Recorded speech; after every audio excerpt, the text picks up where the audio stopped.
Hello, everybody, and welcome to the third episode of the Streaming Wars. This is Keona, along with Josh, Hey. Kristal, Hello. and Jacob. Hey, what's up? All right, so we are going to talk about a bunch of movies actually that came out on streaming fairly recently within the past maybe month or two. First up, we have one that has come out on Disney Plus. Finally, new content on Disney Plus that is not for kids. Shocking, I know. And it's Hamilton, a film version of Hamilton.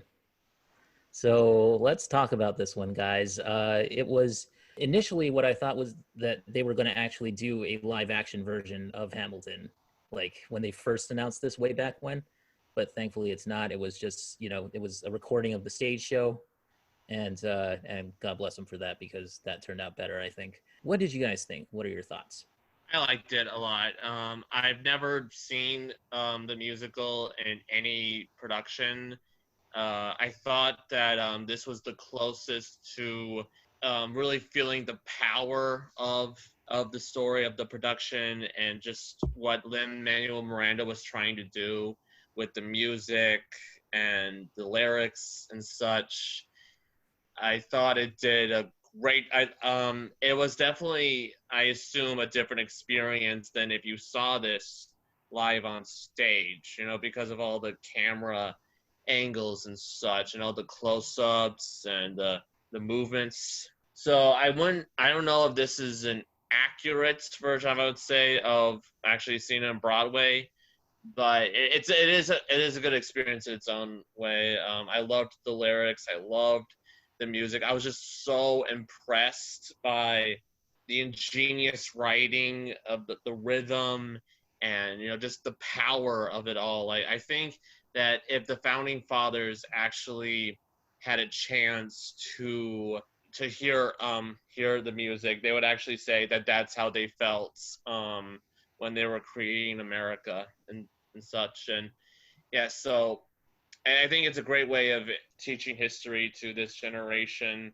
To really Lin-Manuel Miranda, he understands that the best way to show them the tenacity and the heroism and just the ambition that these men had, it wasn't going to be some like stuffy HBO special or miniseries. No, he needed to tell it in modern terms with the music and how because rap is the music of revolution, as he puts it. So you can't really know America back then unless you know America today, and how the founding fathers and how their origins sort of matched the origins of rappers today in that sense. So yeah, I really enjoyed it. It was an incredible experience, and I look forward to seeing it again sometime. Oh, that's an interesting take on it. I hadn't really given it that much thought, to be honest. In terms of it reflecting how, with rap music and the mirroring of the two. That's interesting. Josh, why don't you go up next? I have a very complicated history with Hamilton. I've brought it up on the podcast, I think, numerous times, but I was in high school right when the Hamilton fever was really kicking off, and I'm not going to lie, I had a naturally negative reaction to it when I was in high school because people only sang the same two songs over and over again, which was My Shot and Alexander Hamilton. So hearing that ad nauseum, especially from the school where the theater kids, with the exception of a few that I'm really good friends with, were for the most part just obnoxious. Yeah, to be honest, the theater kids kind of ran the school. Yeah, they were the mafia of the school. And that's kind of and they got busy, but anyway, so oh yeah. But so I just never wanted to listen to Hamilton, and I never cared for Lin-Manuel Miranda. That's my hot take of this episode. I don't think he's very good, but he's pretty good, I guess. But finally, when we got to watch Hamilton, I decided, you know what? I got to be a fair critic. I got to check everything at the door. Let me go into this with an open mind. And I came out on the other side thinking, it's pretty okay. Pretty good. I'm not overly positive about it, but I'm happy I got to experience it I guess the way it was meant to be experienced in some way, shape, or form through the theater, because I knew just listening to the soundtrack wouldn't give me a fair assessment of how it is. And I got to take it at face value how a lot of people saw it. And I almost prefer seeing musicals this way if I can't actually go to them, because the people that directed this and shot this, they really knew how to capture the best angles for the show, especially that last duel with Hamilton. That was really well done and well edited. And It was. Yeah. I don't know, I'll say this. There are 3 genuine positives I have with the movie. And I'm going to call it a movie. The first is the set. Oh my God, that was actually impressive seeing how they were able to choreograph all that stuff. And my favorite musical number, and I don't know if this is a hot take for a lot of people, I'm probably going to get a lot of flack from Hayden later on, but my favorite song in the whole show was In the Eye of the Hurricane. And I loved how they got everybody like just carrying everything and moving everything around and spinning, and the whole time Hamilton's in the center just as everything's going down. The other thing that I really loved was the guy that played Aaron Burr. Yes. Mr. Burr, sir. I don't remember his name, but he was really good, and I almost that's Leslie Odom Jr. He was great. He needs more roles, but I've seen him in something else, which I'm going to talk about later. Ooh. Just a little bit. Yeah. Daveed Diggs was my favorite. And yes, he's great too. That was the other positive I had. Daveed Diggs. He's the guy that played Thomas Jefferson and Lafayette. You didn't get to see it, but right before the end of Act 1, they're doing this big old call to revolution and everything, and him as Lafayette in that thick French accent, he just went on and on in like a Little John kind of fucking nonstop rhyme scheme, and it was breathless. I was floored listening to it, and then he came out as Thomas Jefferson. I was like, okay, you're playing this as Cat Williams, and I dig it. And that's about it. The biggest negative that I have. Holy crap, he was both of them? I didn't even realize that. Yeah, he was. Weirdly. Yeah, dude, that Lafayette rap. I know which one you're talking about. He was just spitting rhymes, man. Yeah, it was. That was intense. I was like, holy smoke. Like, that made me sit up and notice, because I was a little bit like distracted and doing just going on my iPad and checking our analytics and whatnot. But like, goes. And it's but I think we can all agree on some level. Yeah, Lin-Manuel Miranda was the weakest part of this whole thing. Really? Interesting. Yeah. Interesting. I'll have to agree with that. It just, at least compared to the other talent in it, he was dwarfed by them. Like some of the talent in this was so amazing, jaw-dropping, and then you have the main character, and it's just kind of Like it just, I don't know. It's his voice. His voice is very friendly, and it just didn't sound so confident in the story, all about expressing confidence and standing up for people. He sounded like the kind of grandpa that would like sing for their kids when they visit, And really, like I don't know. He didn't have full control over his voice in some points. Like he was trying to talk and sing at the same time, but it just didn't work. Like I don't know. It wasn't Hugh Jackman or Russell Crowe in Les Mis 2012, but like it wasn't that bad. But he didn't have the confidence to sing. Or like that. Everybody else did. Like that clip that Lindsay Ellis always plays of like Gerard Butler in Phantom of the Opera, where he goes, "Darkness, black as hell." Like he's just like, I ran out of breath, sorry, but he just like that one moment where it's completely immersion breaking, bad singing. And then I think it's just me, because a lot of people seem to really praise the musical for this, but God, I am going to get a lot of shit when we do that Hamilton podcast, I swear. But the reprisals in the second act really bugged me. Like, it was so repetitive. Like, I loved how I loved how it was, at least in the first half, they set everything up, and then you see little motifs like pop up here and there, because it was nice and not as recurring. And then by the second act, it was like 80% reprisals. Yeah, that kind of pissed me off because I get the idea of setting themes, setting leitmotifs, and to get those certain emotions out of the viewers. When you set up a leitmotif, it's so that the person remembers it later, and they associate the new scene with the original scene. But you can't have the whole play leitmotifs, because then everything's artificial. You got really annoyed at the constant. I know, just Eliza. Like, this begs the question: did you look around? Oh my god! I know. Look around. Oh god, that's just pissed me off so badly, because, like, he could have gone all out and added new material to the second to the second part, but he just didn't. He relied solely on the leitmotifs, and by the end everything was annoying.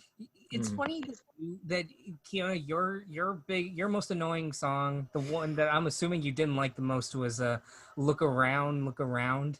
Well, I just kept hearing that, and it just it took me out of the moment. It took me out of like just everything. And for you, Kristal, it was Eliza.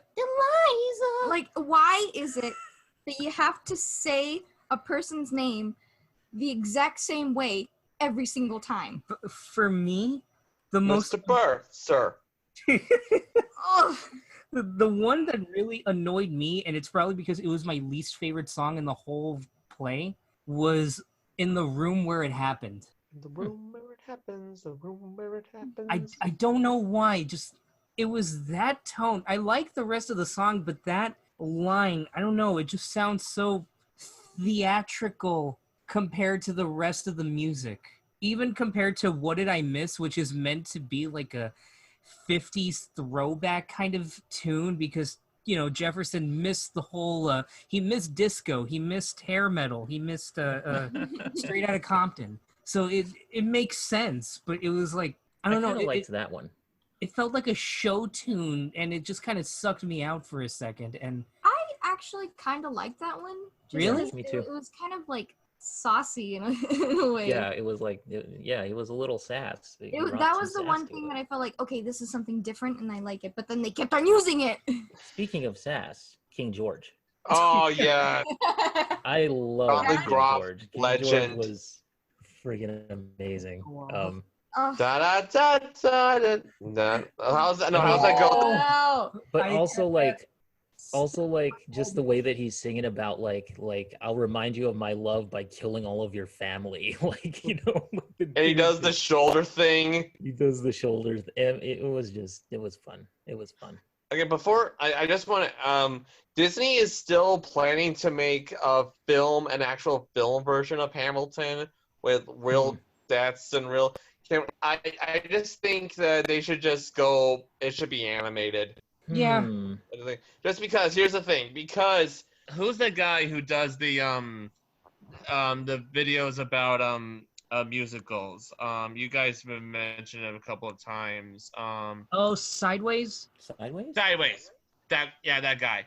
Sideways. He did mention he did a video about how Howard Ashman saved Disney, and it was because Howard Ashman understood that animation could capture the suspension of disbelief that goes into stage musicals better than live action can. And with Hamilton, you already do have sort of suspension of disbelief when you have non-white actors playing the founding fathers, and I think that would transition much better if it was animated. I think people would be more accepting of that. Wouldn't you agree? Because if it was a live action movie, I think like an actual movie with real sets, like people like that's a sort of realism to it that you just can't really you can't take a concept like that and transition into like a live action, like an actual serious movie, and expect everyone to buy that. Is why in a Broadway production you can do that just fine, but I don't know. Do you guys agree with that take? I don't know about you, but I'm not at all interested in seeing animated George Washington. I don't know. I don't think it would really catch anybody's eye if it was animated. Because I didn't really see a problem with having people of color playing. I know, but the thing is, that's Broadway. I didn't either, but that's because it was brought, like, because with I know some people are probably gonna take this out of context, okay, but well, like, that's like an artistic direction of what they went with that. Yeah, I don't know, but it's just that with live action, there's like certain expectations for that sort of thing, you know. I see where you're coming from. I see where you're coming from too, but I think it being in live action would almost help it, because having it set in live action does on some level tether the concept of it being, this is still history. Yeah. And I don't know if it would be diluted in animation, because I think you could do anything in animation, no doubt. But with live action, I think the musical reality would be intact, but I don't know if the artistic intention would come across the same in animation. Like, it sounds weird to say, but having, like, you can set it up perfectly in a live action version, like, oh yeah, this is America told by America today, and there's a way that can be done. I don't know how they could do it, but they could almost do it kind of in the same way. I swear to God, I've mentioned this movie all day today while we were watching some of the movies that we watched today. But it could almost be like in Romeo plus Juliet, but where the very beginning has that that news report, and it's the news lady going, two fair maidens in fair Verona. Like, you could almost set it up a little bit like that. I guess you could. I guess it was weird in that one too, though. It didn't always match having these characters talk like I'm totally not defending it. I don't like that movie at all. But I love that movie. How? I don't know why. I love that movie. It was just so weird. It was so weird and strange. I loved it. The weirdness caught me for that. Or how about like in Baz Luhrmann's other movie Moulin Rouge, where it takes place in 1899 France, and they're singing "Smells Like Teen Spirit." Oh. I like that movie too. I don't care. There they are now. Yeah, go ahead. Go ahead, guys. Go on. Going off of your point, Josh, would you say that's the reason why Disney's Pocahontas doesn't really work? Yeah, that movie would not transition well to live action at all. Well, yeah. On some level, I think, yeah, because I think especially just in these kinds of stories that are set incredibly heavily around historical events that are felt all around the world. Like, a Hunchback of Notre Dame, I think, could always work in animation. Just, you'd have to do a lot of editing, especially, but it can work. But at the same time, that's not really set in a big historical thing. It's about an overall story. Yeah. Pocahontas is set around the settlement of one of the earliest towns. And I'm not saying everything needs to get the Terrence Malick experience, where it's, I don't know, John Smith waxing lyrical about the trees, and then he marries Pocahontas. I don't know. I haven't watched his Pocahontas movie. I'm just assuming that's what it is. But probably accurate. I can see a musical in live action working of Pocahontas, but yeah, you risk losing a lot of the beauty in animation. But I think it's also why Pocahontas got so critically derided compared to, Well, there's several other problems, but numerous other problems. Yeah. I think like when they both sides the conflict between the colonists and the Native Americans, basically, with the Savages song saying that Native Americans were just as wrong to be skeptical of the that's why it won't transition well into live action, because again, people would expect more realism from, especially if it's a historical movie. That's what I was trying to get at with Hamilton, saying it would transition better into animation than live action. Off the top of your guys' head, what would you say are like your 3 favorite songs from the musical? God, I don't even know. I like what's the song when Alexander's son, after he had just been shot and he was given his final breaths, and I liked, that's one of my favorites. Like, it's Quiet Uptown? Yeah, Or Mm, no, actually no, it's Stay Alive. It's Stay Alive. Oh. Uh, that's a very tender, it's a very sad song. I think when his mother is singing to her, and they're remembering their piano lessons that she would give him. That's one of my favorites. Yeah. yeah. I still say Eye of the Hurricane is my favorite with what's it called? Show Me How to Say No to This being number 2. Kind of simple. It's simple, but it's like, man, No, I'm saying like it's kind of simple. oh, Say no. That pissed me off. be gone thoughts. Be gone, thoughts. And then number 3 would be What Did I Miss? Just because, come on, Thomas Jefferson just strolling in. That was the best. But Hamilton gets a history book out of 10. Hey, that's for me anyway. That's actually good. History book out of 10. Love it. For me, it gets like a B- on my history report in like high school when I was sucking at history, apparently. Shows promise. Stop adding rap lyrics. I think probably a C for the history books, without mentioning that Alexander Hamilton did play a part in the Native American genocide, I think, and also not bring up the slaves the founding fathers owned, especially Thomas Jefferson. Well, a lot of the musical itself was actually fictitious, as they say. So Yeah. It's like what Matthew Thompson says, never let the truth get in the way of a good story. Did I just quote Boardwalk Empire? Does anybody even remember Boardwalk Empire? I do. I believe so. There are people who have. One more thing, before I move on, I just want to mention one more thing about Hamilton that genuinely surprises me is that it's gotten so much more heat from the left than it ever has from the right, and that surprises me because the same right-leaning people who flipped their shit at the mere thought of Idris Elba playing James Bond, for instance, and now you're having people of color playing the founding fathers, and even the people who you go around shouting white genocide didn't seem bothered by that at all. Actually, that's what surprised me, that like the left was more critical of it than the right. Wouldn't you guys agree? Yeah, it's kind of weird.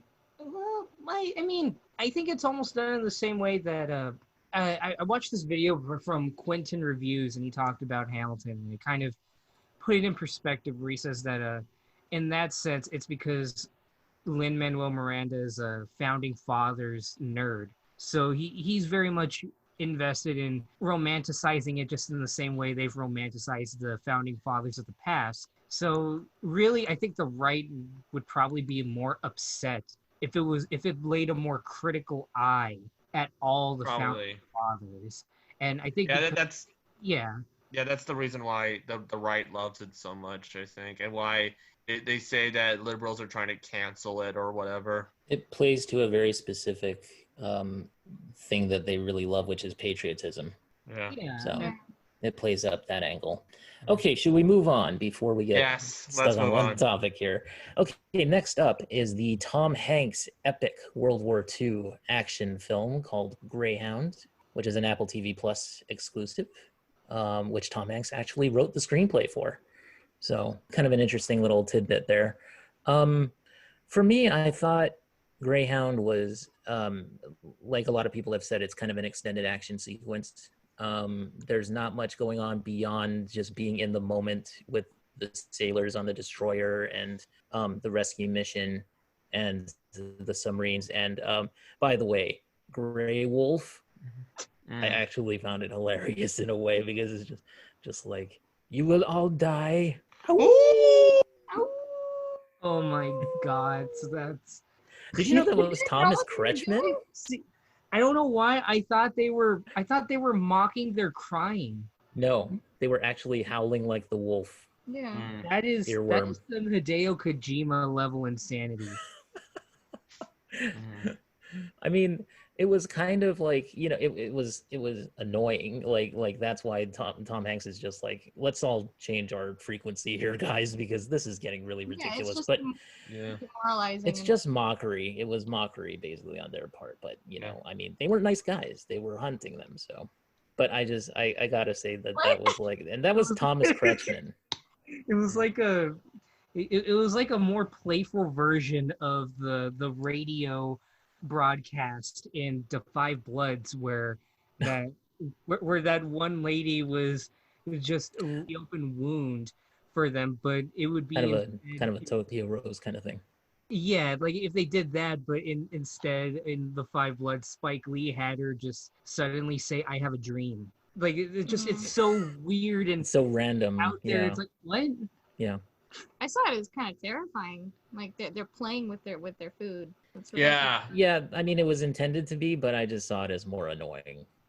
Like if I was there, I would have just been like, "Shut this guy off!" Like seriously. That's why I thought it was Well, crying, you because also the have to- crying made it seem like, oh man, they're mocking us and they're playing with us and they're killing us. Yeah, Kill these guys. Well, Yeah. it's you have to think of it as like the perspective of somebody who's being hunted by, I don't know, a serial killer. Somebody who's yeah, they've already hurt you really badly, and now they're mocking you. That's Yeah. Almost like Freddy Krueger. from a military perspective, it's very demoralizing, and you have to keep it, yeah, ready to go, pepped up to like kill these fuckers. yeah. It was a mind game, but Yeah, I'm with- just saying that for me as a viewer, it was kind of like, I just don't know. Like that would have just pissed me off, I think. Yeah. Well, of course it's gonna piss them off. They're like, "Fuck you! You guys did this to us. Yeah. The dying. 50 more krauts."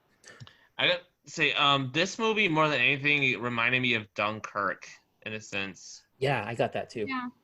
Or it's not really about the emotional beats as much as it is just strategy, and a lot of the dialogue in this movie is just jargon about knots and set of chords for this and that, and I think that is necessary. Like that shows a certain angle of World War II, and that this one it follows the destroyers who are escorting these ships that are delivering goods and service to the Navy, essentially. I think it was through like the a British Channel, I believe. Like it was like the certain dark area. It's almost like the water version of No Man's Land.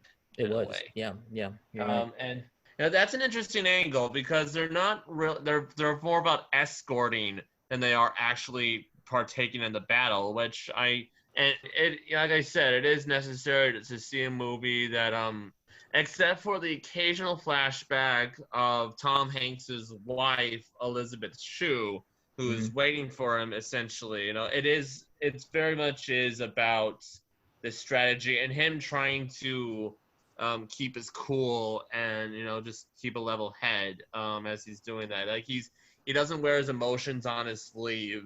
We even see that he even keeps his faith to him in a way. He's very private about it. He pray like every time his butler, someone like a steward, he brings his breakfast, and before he eats it, he has a very silent prayer before that. So yeah, it's a man who keeps to himself, and it's him trying to maintain that.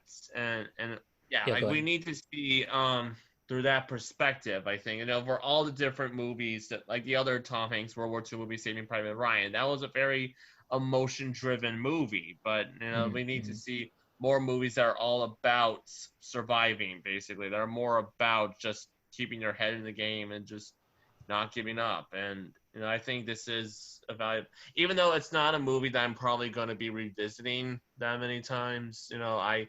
I appreciate it for what it was. There are other World War II movies that I'll probably look at more often than this. I before I throw it to you, Josh and Kristal, I will say one last thing on my end, which is that I love the fact that it puts you in the mindset of this man who was like, you could tell it was getting to him. Like you could tell that he was just becoming more and more. It was a war of attrition. And he just became more weary as time went on. And so you could see that in Tom Hanks's performance, which I did love. And I like the fact that it put us right in the middle of the action. Like I thought that was actually kind of a good choice in a way, It was something unique. And like you said, it reminded me of Dunkirk, and it reminded me of 1917 also. So Yeah, that it did. kind of interesting. Okay, Josh and Kristal, you guys go ahead. I'll say this movie for me felt like the entire scene from the Polar Express, where Interesting comparison. where he's like steering the train over the ice. Toss us a Richie! Oh my goodness. That was this entire movie. You never brought up anything relating to that to me when we were talking about it as we were watching it. So understand that threw me for a loop as much as you guys. I wanted to save it. Although I don't remember a Greyhound him shouting, "What in the name of Mike?" Or who in the blazes applied that emergency brake? That actually would have fit. That would have been perfect. But I mean, in all seriousness, I was saying earlier that this movie had nothing bad about it, Yeah. but it also had nothing great about it. Yeah. That's a good way of putting it. Yeah. Maybe the production value was really good. Yeah. But I wouldn't say, and the acting was really good, but other than that, I felt like the story felt really flat. I don't think I'd rewatch it. My time with this movie is not transpurpable. I enjoyed this movie, but it was, I don't know, it was better than the two other movies I saw today, but you know, it was fine. It felt unfinished. Like I think it might just be me. It felt too short and unfinished. Like there was supposed to be more time spent with the crew than expected. Because I'm not gonna lie, I don't remember a single character's name. Yeah, me neither. Me neither. And I feel that's a very bad thing to do in a war movie. Because I even remember some of the names in Dunkirk. I don't remember them off the top of my head, so don't ask me to name Harry Styles' character. But I remember. Oh yeah, he had a name, and that gave me some attachment. I don't know, just even then, like some of the tension, I didn't feel the tension until around the halfway mark, and it was right when they were doing the sea burial for Hanks's assistant, Like steward or whoever. I don't know maritime jargon. So most of this movie was like watching it in Russian, but you know, it was like right around that point, I was like, oh, okay, this is getting good. And that whole tense thing where they're trying to steer the boat away from the missiles. Yeah, like threading the needle between the two. That was a good sequence. Yeah. And then it clanks. I was like, okay, that's cool. That's awesome. But the first half, I was just like, yep, this is a grandpa war movie. It was just built around just showing us the action and showing us the crew in that situation, and it wasn't really built around characters or emotions like you said, Jacob. It was more just in medias res kind of action sequence, and you're just there and then you're not there anymore. And it feels like that's what they were going for, in which case, you know, they accomplished their goal. But exactly. It was memorable. Simpler than I expected. Yeah. So I don't know. It gets you sunk my battleship at a 10. I know two people who are going to love it, and that's my parents. They will love it. They will watch it and watch it and watch it. Let me tell you. My grandpa's going to love it too. Yeah. Okay, moving on, guys. The next movie on our list is Irresistible, which is the movie written and directed by Jon Stewart. Which I did not see. Well, Jacob and I saw it. So, Jacob, what's your take on Irresistible? I know critics didn't like it, but I really did. I thought it was a very funny, very surprisingly insightful, and actually there was, the critics say that there wasn't a lot of bite to this, but there was, and it just wasn't in the direction that they probably wanted. It was more even-handed than they wanted. Yeah. So, Josh and Chris, in case you haven't seen it, Jon Stewart is a Democratic political advisor, and he notices that Chris Cooper, a veteran in a small town in Wisconsin, he's a Republican, and he's defending undocumented immigrants, essentially, and he thinks he can use that to the DNC's advantage. And like he starts to help him run for mayor. And meanwhile, Rose Byrne is a Republican advisor, and it's basically a battle between the two, essentially, and trying to see who will win this town over. And so I'll get more into it, but Keona, what you think about it? It kind of reminded me a little bit of like it was sort of like a spy versus spy thing, but instead of that, it's more like a political analyst versus political analyst kind of matchup. Rose Byrne, by the way, is great in the movie. I thought she was really good. Steve Carell also did a really good job. I like him not when he's in straight up comedies for some reason. I kind of like, I mean, he's funny in straight up comedies, but I think for me, I kind of like him a little bit more as a sardonic sort of world weary kind of guy, like in this one. I felt like, yeah, like you said, it had more bite. It was an even-handed kind of satire. It wasn't like, oh, we're just going to prove the Republicans are the right. We're going to make them the villains and everybody on the left is good. And whereas, this basically was about this town that was getting screwed over by both sides. Exactly. Until you find out the twist. And if you want, Josh and Chris, if you really want an example of how balanced this movie is, on the day when they actually have the town election, in line, the people voting for Republican, some of them are carrying tiki torches, okay? And on the Democrat side, the line of people who are going to vote Democrat, some of them are wearing bandanas. Huh. So yeah, it's a movie that criticizes both. It's really more about the danger of money being involved in politics. Yeah, that's really what it's about. That's what it is.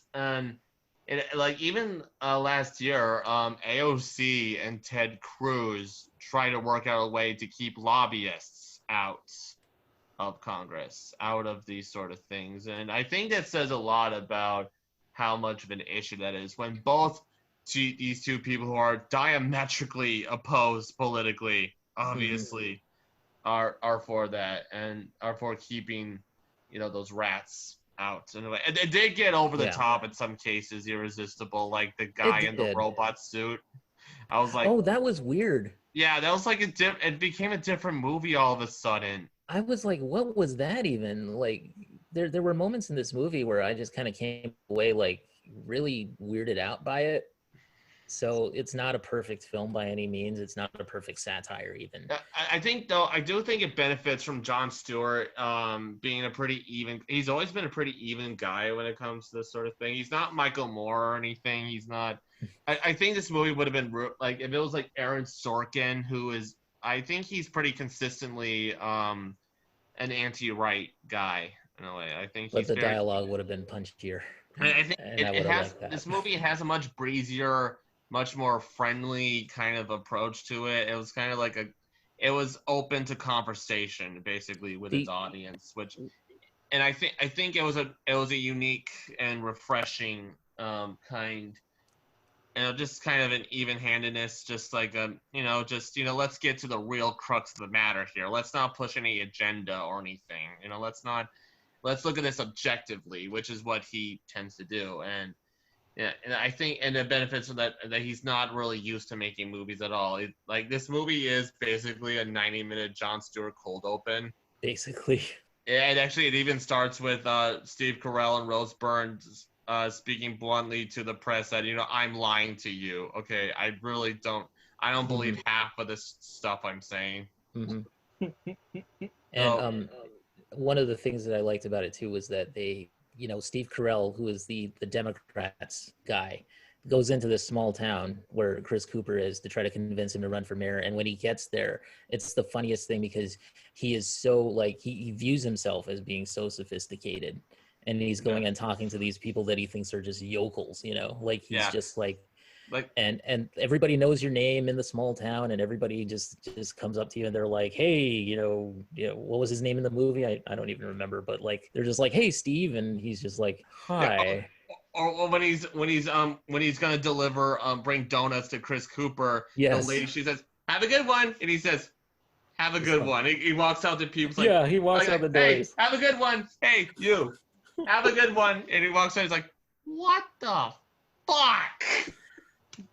He's just so like put off by these people just being so like friendly and Yeah. because he's the kind of guy. He's like a spin doctor, so all he does is just call just basically weave bullshit throughout his whole life, and he gets there and everybody's so genuinely nice, or so he thinks. So what do you guys, Josh and Kristal? Does that sound interesting to you? It sounds interesting to me because Yeah.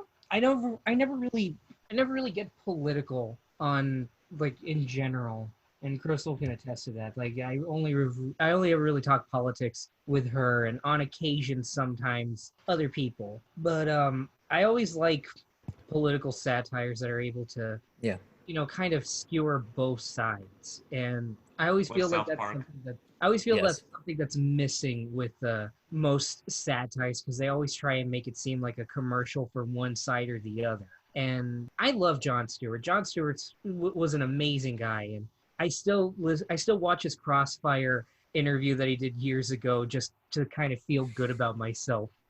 How he went up there and embarrassed like those guys. So Yeah. He's done a lot for 9/11 first responders too.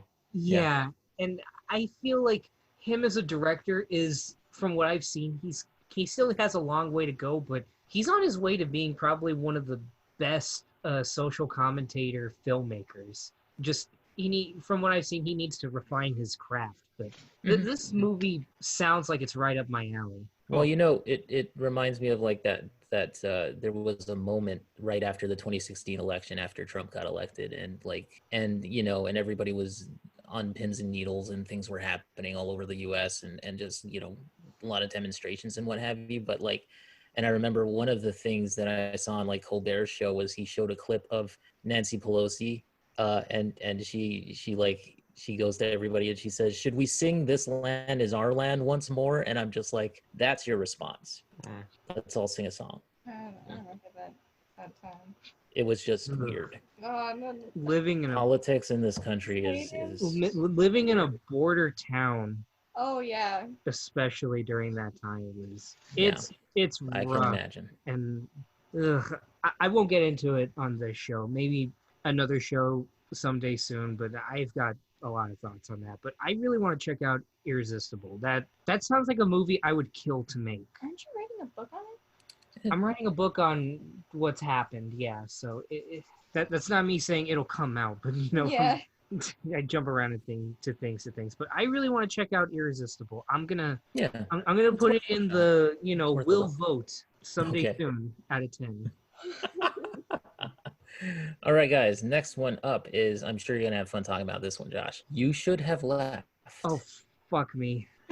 Oh god. Okay. You should have left the script at another director's desk. Yeah. You should have left the theater halfway into this movie. Okay. You should have It left took- the door open. It took exactly an hour and 1 minute for this movie to kind of get good, only for it to just like kind of at the end. You should have left Kevin Bacon alone. I want Jacob to go into this before I go off on it. Please. Please. Okay. Please.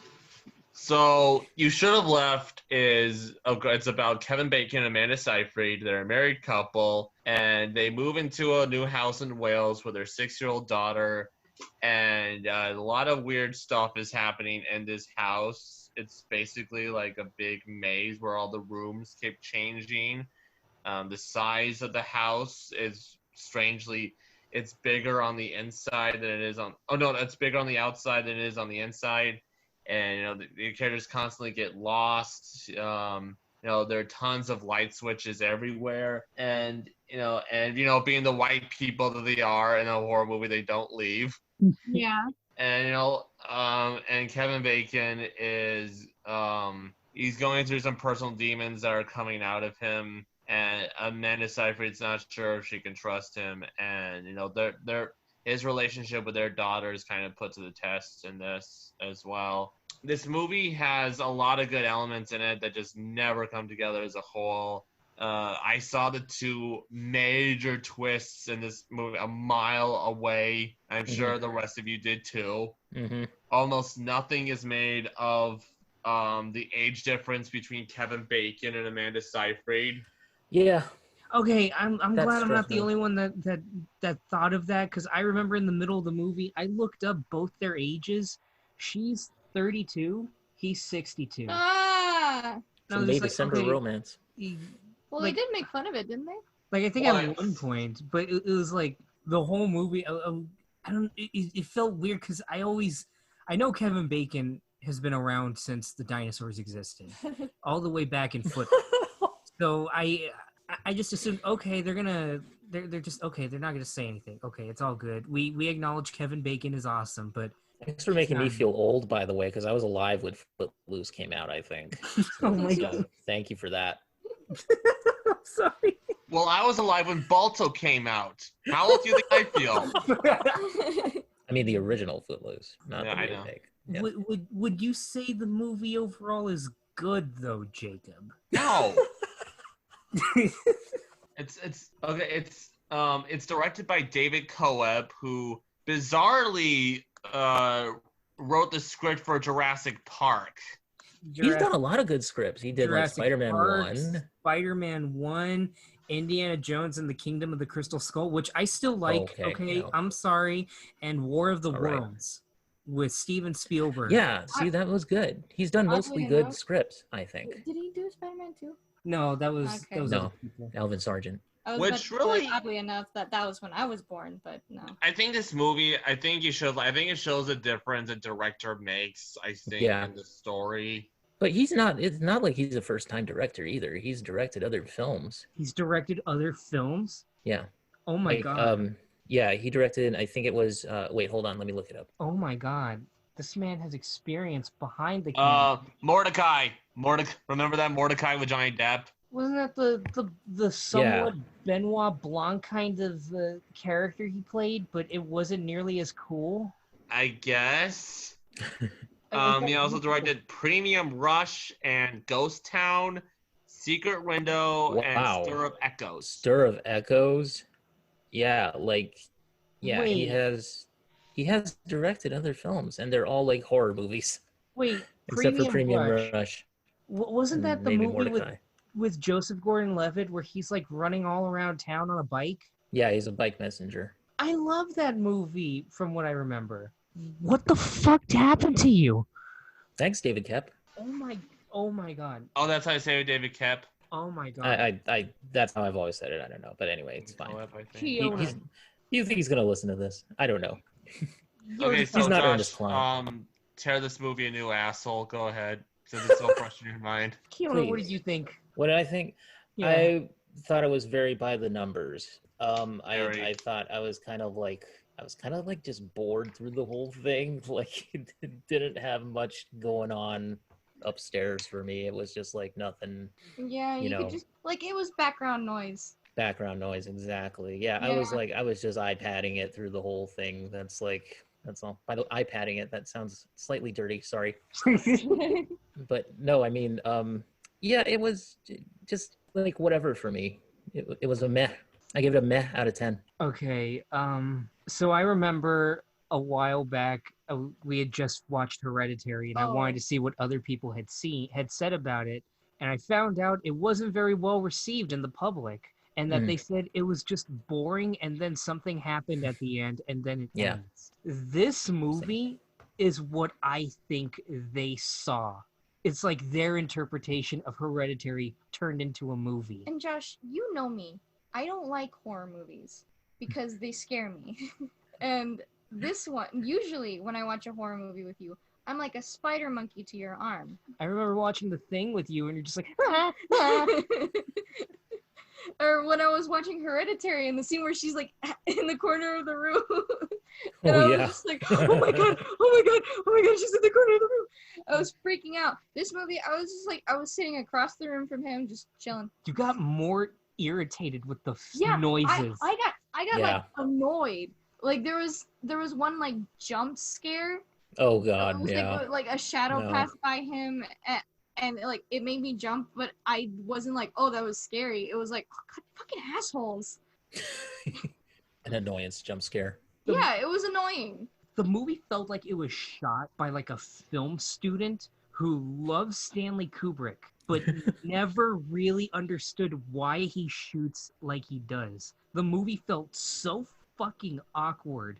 Not just I feel like they were trying to make it intentional, but it just never came across like that. And I love Kevin Bacon, but he fucking Same. sucked. Yeah.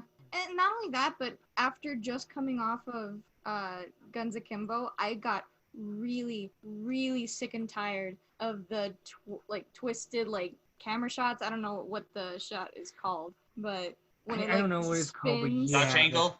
It was No, like not a Dutch angle, but then it rotated it rotating around. angle. Oh, okay, yeah. I got really sick and tired of those really fast. And then oh my god. And then we got near the end when things finally started to get interesting, and it never looked good. And it hit me in the middle of it. I was like, I went to Kristal, I said, oh my god, I know what this movie is trying to be.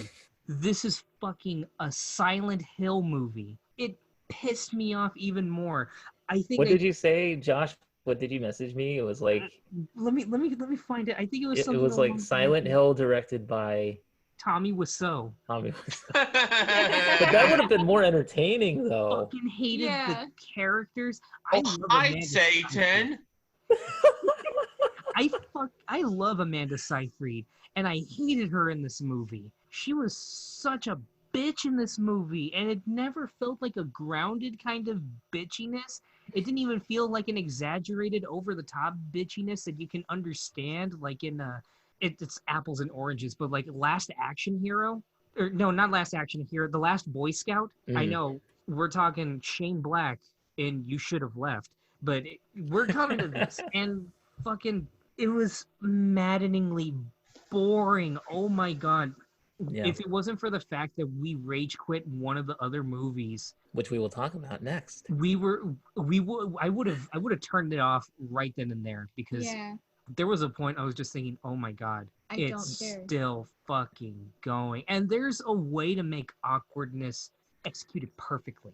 At its core, You Should Have Left is the idea of turning the paranoia of a dissolving marriage and equating that to paranoia of somebody following you around. And there's a way that can work, and especially the idea of, like I said, Silent Hill, where the guy's demons are kind of coming back to him in the form of this house that never ends. There's something brilliant there, and this could have been the first real big Silent Hill kind of movie, but oh my god, between Kevin Bacon just fucking clearly sleepwalking through the movie, and I'm sorry, those sex scenes were so fucking awful. Oh god. Oh my god. In the car, it was so weird. I was recoiling in the kitchen making brisket ends that I bought from Circle K while you and your dad were watching that, and I felt so bad because that was the second movie today that had a sex scene almost at the top, and it was like, oh god, I am so sorry, but it was also like, oh my god, what are you doing? Why are you doing this? This is so awkward. It's filmed awkwardly. The dialogue is awkward. This is so fucking boring. The kid sucked. The kid, I thought she was good. The kid had points where she was good, and she had points where she was terrible. I gotta agree with Josh here. With direction. I will say that was the only reason why I continued watching it, because the little girl. She's adorable. And no, Josh, I'm on your side with this one. And then the twist that Kevin Bacon was like the cancer patient that was following him around. He's like, that's a nice fucking house, don't you know? And oh my god, this is terrible. It's like if David from The Last of Us had lung cancer. There were a couple of things that I thought were sort of unintentionally, not necessarily funny, but just unintentional. Just unintentional in general. One of the things was that, like, they kept on, even though they didn't really make anything of the age difference between Kevin Bacon and Amanda Seyfried, it was just funny to see her like grab her phone and just like laugh at like memes or something, and she just totally just ignores him and just doesn't even show it to him because she's just like he won't get it. I felt like she was supposed to be younger than she actually is. Yeah, that's true. And that really annoyed me because I was like, how fucking old are you? Yeah. Well, she's like, she's starting out as an actress or something. Yeah, and I'm like, you still look old enough where you could have had a bigger career. Yeah. And then I think I know what you're talking about because the big reveal at the very end. Can I just spoil it? Like, Go ahead. Who cares? okay, so there's this whole thing running around in the whole movie where they talk about how he might have killed his wife. And, you know, it explained a little bit of how awkward the character was, but I still chalk it up to Kevin Bacon sleepwalking through the movie. But, you know, at the very end, they reveal, or at least like his shadow self reveals, hey, you technically did kill your wife. What ended up happening was fucking, you know, she was drowning and you chose not to say anything. And he tells that to Amanda Seyfried. And there, as soon as he says, I killed her, there was a that played and I couldn't help it. I laughed my ass off. And another one that had me laughing, it was like the first time he goes into I'm just going to call it the Rusty Zone because I think that's what they call it in Silent Hill. I don't know. I've never played a Silent Hill. It sounds like a grungy Sonic level. But he goes to... It's some motel managed by a guy named Rusty. So he goes to the Rusty Zone and he's walking around and he sees that there's like there's like a light or a picture on the floor and he picks it up and he's like, oh my god, this can't be real, this can't be happening, and he proceeds to keep walking forward towards the danger. Yeah, like that was the moment that I felt like, okay, he's starting to see reason. This place is fucked. Get out of there. But no, he keeps on going forward. And then he starts slapping himself, and he's like, "There's a dream. Wake up, wake up!" And I'm like, "Okay, there's the Kevin Bacon I know." And then he smashes a bottle and slits his wrist, and I'm like, "What the hell?" He stabs his throat. Then he wakes up, and then the revelation that he finds out Amanda Seyfried was cheating on him. Oh God! My favorite. He's like, "You have two phones." My favorite line in that whole movie was, "Darn it." What do you say when you have suspicions of your wife being unfaithful? Your wife, the beautiful actress Amanda Seyfried, who is the mother of your daughter, you don't see for half a year, but you still love her for everything that she's done to help you through this trauma of possibly being accused of killing your ex-wife. You find out she has two phones, and you find out that she's been getting that dick from one of her co-stars. What do you say? Darn it. Darn it. Confound it, you blasted kids. Golly willikers. That just puckers my lip. Well, shiver me timbers. That grinds my gears. This was a terrible movie, but fascinating. Can we get a watch your profanity meme?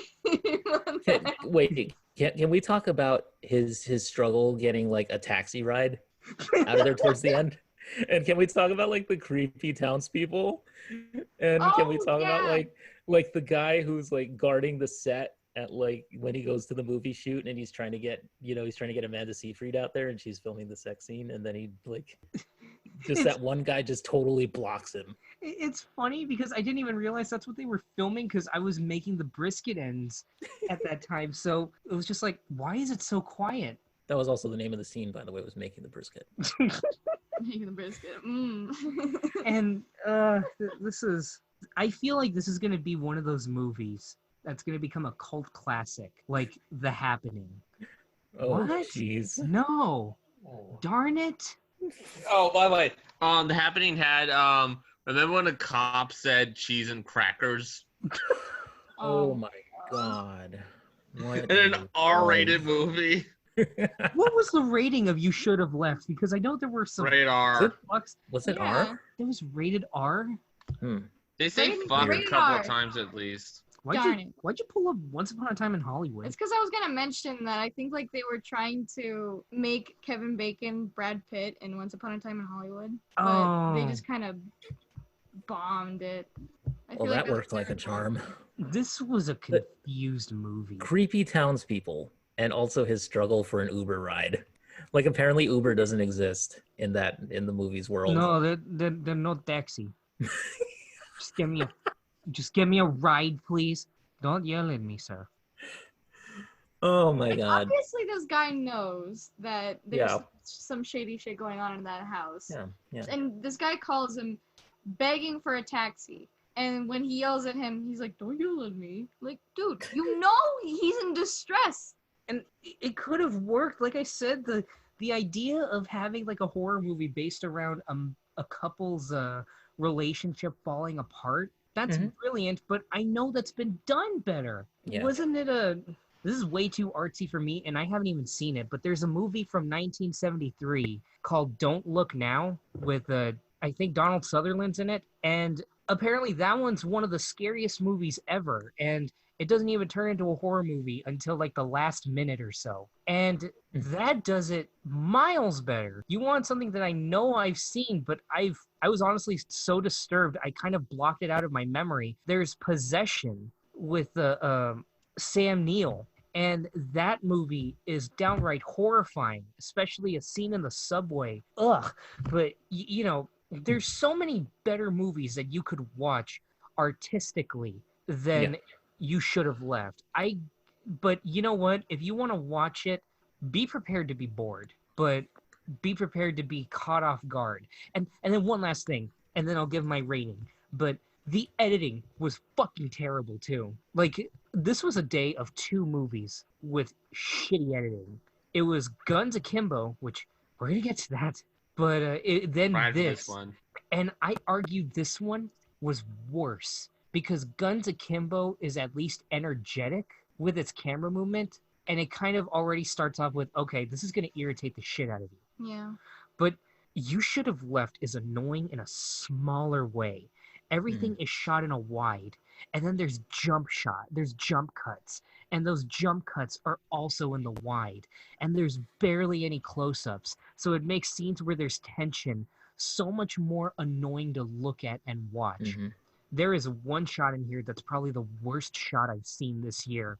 And it's when Kevin Bacon's running down this infinite hallway to save his daughter. And it starts off already with Kevin Bacon in the middle of the frame running away. And then right when he's halfway through where he needs to go, the camera suddenly moves back. And it looks like it was shot by Tom Hooper off of Les Mis. And it was just so terrible to look at. And the editing when he's trying to save his daughter was just maddening. And there's good shots in here too. There was a shot with a tree I liked, and that's it. Shot of a tree you liked. Overall, this movie gets sizzling bacon out of 10. More like overly cooked bacon. Undercooked bacon. Undercooked bacon out of 10. Undercooked Kevin. Undercooked bacon. That's the title. Make that the title. Oh God. I was actually going to make the title something really long, like You Should Have Left My Spy with the First Cow at Palm Springs. So it could Okay, fine, fair enough. Have that be that. Okay, next up. Okay, Guns Akimbo. Guns Akimbo. Okay, guys, I haven't seen it, so go nuts. Keona, this is all you. Oh boy, okay. Here we go. Guns Akimbo. How should I count the ways that Guns Akimbo pissed me off? Okay, let's start with just the idea behind this movie. Okay, we're gonna go full spoilers here because no one needs to see this. Oh no. So basically, Daniel Radcliffe is your typical game playing, forum bro, and he likes to troll the trolls. That's what he does.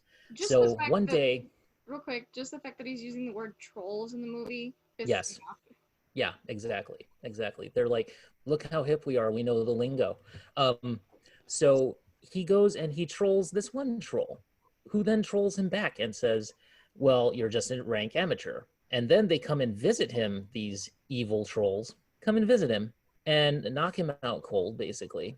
And then when he wakes up, he has two, basically they're just like 45s, and they are bolted to his hands. So he cannot use his fingers to grab anything. He's basically just like maimed almost. And the thing of it is that his hands are not infected with anything. They're not bleeding, except maybe a little bit in the beginning part. That's it. So he has to figure out how to pee, and he has to figure out how to grab a phone. and he has to figure out everything else. What he doesn't figure out is how to shoot the damn guns. So for this movie, the whole first hour is him just basically running away from these dudes that are trying to kill him. And he has 50 shots in each gun, which are both called righty and lefty. And they were flipped too, I think, because I noticed on his Yeah. right hand it said left, Yes. and on his left hand it said right. And I was just like, oh god damn! It's Mhm. like when you have those. It's like that thing I think from Undertale where Santa's like, oh yeah, Mhm. look out for stuff in red, and it's underlined in blue. Like blue means stop, like a stop sign, but imagine a blue stop sign. So what you have here is you're trying to set up the idea that this is going to be a crazy like John Woo style, guns ablazing action flick, right? Except that doesn't happen for the first hour of this movie, and instead it's just a dumb freaking comedy where he just runs around in these really weird situations and like goes back to his office and mouths off at his boss who's mean to him, and the boss guy is one of the worst actors I've ever seen in my life. Yes. And like and the dude just comes in there and he's like, I'm in a comedy, look at how comedically evil I am, ha ha ha. And he also is chased by Samara Weaving, who I love very much, and I've seen her in about 3 movies, and including this one, and I really dig Samara Weaving. Like, she's really great. But the thing is, here she is not utilized very well, first of all, and secondly, her job is to be the Terminator, but she is the least horrifying Terminator I've ever seen. She was not, sadly not good in this, except for a couple of moments in the film. I know what you're talking about. Yeah, like it was such a weird tone that this movie had. Tonally, it was weird. It was all over the place. Editing was bad. Acting for me was not very good, just overall. Daniel Radcliffe is, he has talent. I think that this was not the kind of movie he should have ever chosen to make. And this is putting aside, by the way, the director, the whole controversy surrounding the director. Oh god. What was the controversy again? Because I looked it up on Wikipedia, but Yeah. Didn't seem like a controversy. Something about It he seemed like a retweeted something that was controversial and he said he agreed with it or something like that, to put it simply. But it was just a lot of noise, basically. But this guy really doesn't have a subtle bone in his body. Like, he doesn't know how to direct.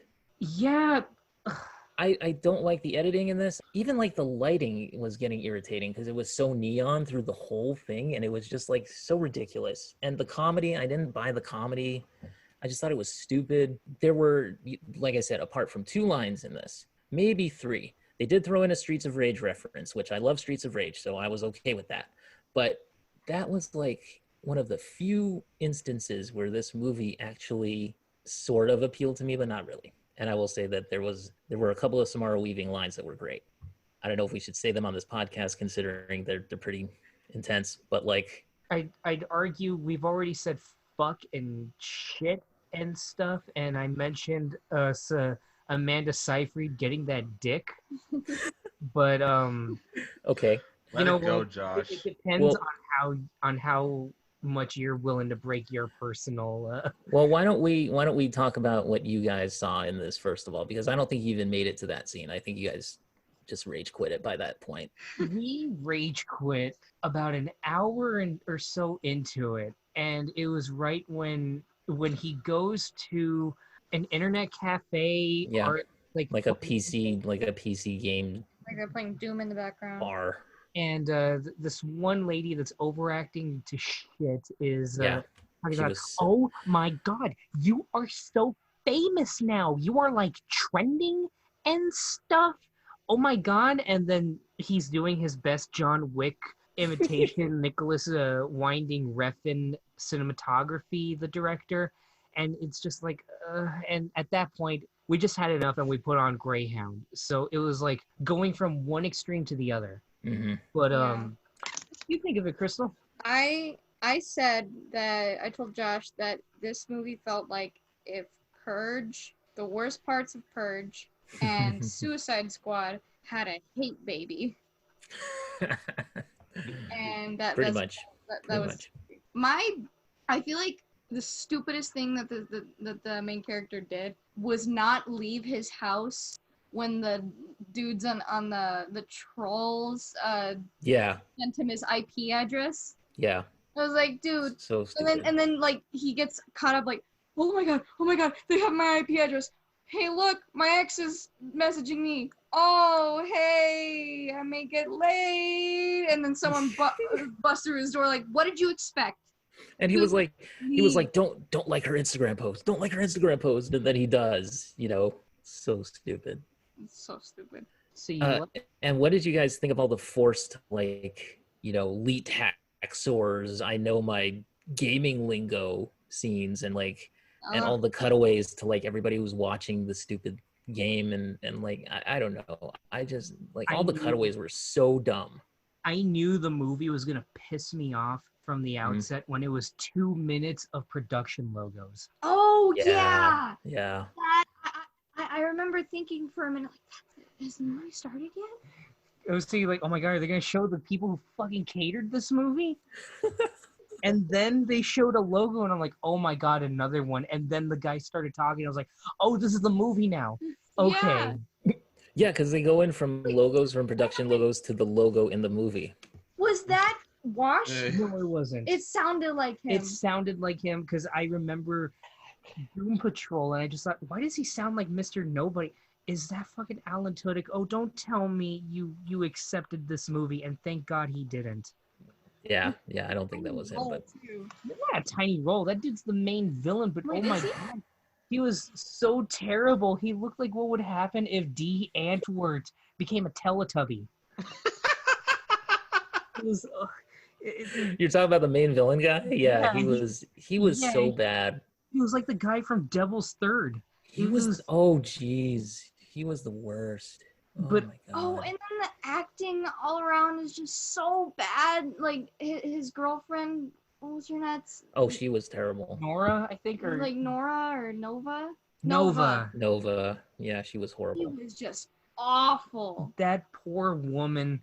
I feel so sorry for everybody in this movie because it was clear they were left to hang, especially Nova, because it was that scene where he's talking to her on the outskirts of town and she's supposed to be scared for him, and she's smiling while sounding scared, and I'm just like, oh my god, can you please call cut? Can you please say, look, I know this is a ridiculous movie, but sell the fear. Yeah, at least try. And it could have used a second cut. And Daniel Radcliffe, God bless him, he was the thing that was carrying me through everything, because to his credit, he did the best that he could with this movie. He looked just out of place in this film for me. Yeah. Keep in mind, guys, keep in mind something. Daniel Radcliffe played a farting zombie once. Yeah, but you know what? The Swiss Army Man, I assume, is loads better than this. I haven't seen it, but you know what? I don't want to see it. You're in for a treat, guys. Trust me. It's even trippier than you think it is. It's amazing. There were times when I was watching that movie where I just fell on the floor, just pounding on it and just laughing so hard at the craziness. I wouldn't even tell you that. Just go on. I'll shut up. Go on. I'll just derail the entire thing otherwise. You never answered my question. How long was this movie in development? Because I remember back in the early 2010s, seeing the picture of him in the getup, in the slippers with the guns. I think it was in that getup when we started dating. Was it? Because I remember seeing that and thinking, holy shit, what happened to Daniel Radcliffe? What happened to Harry Potter? Is he okay? Let's go to the internet real quick. And it was this huge thing where people thought that he had just gone off the rails on crack or something, but it was actually just for the role. Watch, it turns out it was just a few months ago, and we're just I hope not. But no, I remember looking at that when I was in middle school. It was all the way back in May 2018. No. There's no way it was that long ago, short ago. Yeah. But, oh my god. But either way, Daniel Radcliffe, to his credit, he does the best that he can with this movie. And Samara Weaving, she knew what kind of movie she was in. She just played a full-on tank girl. And okay, you know what? I actually appreciated her because she knew how to overact without overacting. Like, this taught me something. It brings me back to that guy that you were talking about, Keona, the worst actor you would ever see, that boss guy. That Mhm. guy is a prime example of how not to overact. It Yeah, felt he like was horrible. it felt like a high budget Doug Walker skit. It He was, felt like, yeah. ugh. He Yeah. didn't. It didn't look good. Like the way that they even just visually, it didn't look good. And I know that you're not supposed to have villains to look good, but I mean, come on, like seriously, that was just horrible. Did you get sick while watching this movie? Yes. No, I No? did. I typically don't, but like I just got annoyed with it really. Like the camera movement, the editing, just annoying as hell. It, I it just wasn't good. It wasn't well shot. It wasn't anything. I Like one of the biggest things, the biggest editing problems that I saw was when he shoots like the drug dealer in the throat and he like Mhm. crawls on top of him like spewing blood on him, and then literally the next shot he has no blood on him, it's all dry. Mhm. thought you were talking about the fake blood on him because the blood was pink. Yeah, the blood was pink. It was Blood like was bright pink. bright red. Yeah. It was like a scene straight out of the paintball episodes Like- from Community. It looked like this. Yeah. Yeah. Holding Yeah. up the That Ready Player pink? One book. Yeah. And you say that was the biggest editing problem. The biggest editing problem, I now know what you were talking about, Keona, when you were saying it reminded you of the early 2000s. Yes. Because it had this annoying thing where they would show establishing shots, and then within a second or two of having your eyes adjusted like the still movement, Mhm. they would speed up the footage. Yes. I got so annoyed, It was trying to do a Scott Pilgrim and a Run Lola Run. and it fucking failed. But the point was Yes. I got sick. Like, I actually felt nauseous. It was right when Mhm. Daniel Radcliffe was waking up and he sees he's got the guns on his hands. Oh, And at Yeah. first I was like, okay, that's a cool shot. And then it kept going Yeah. and it kept getting crazier and crazier, and I just felt sick to my stomach. No one reacts to that, by the way. No one reacts to the fact that he's got guns bolted into his hands. But No one yeah.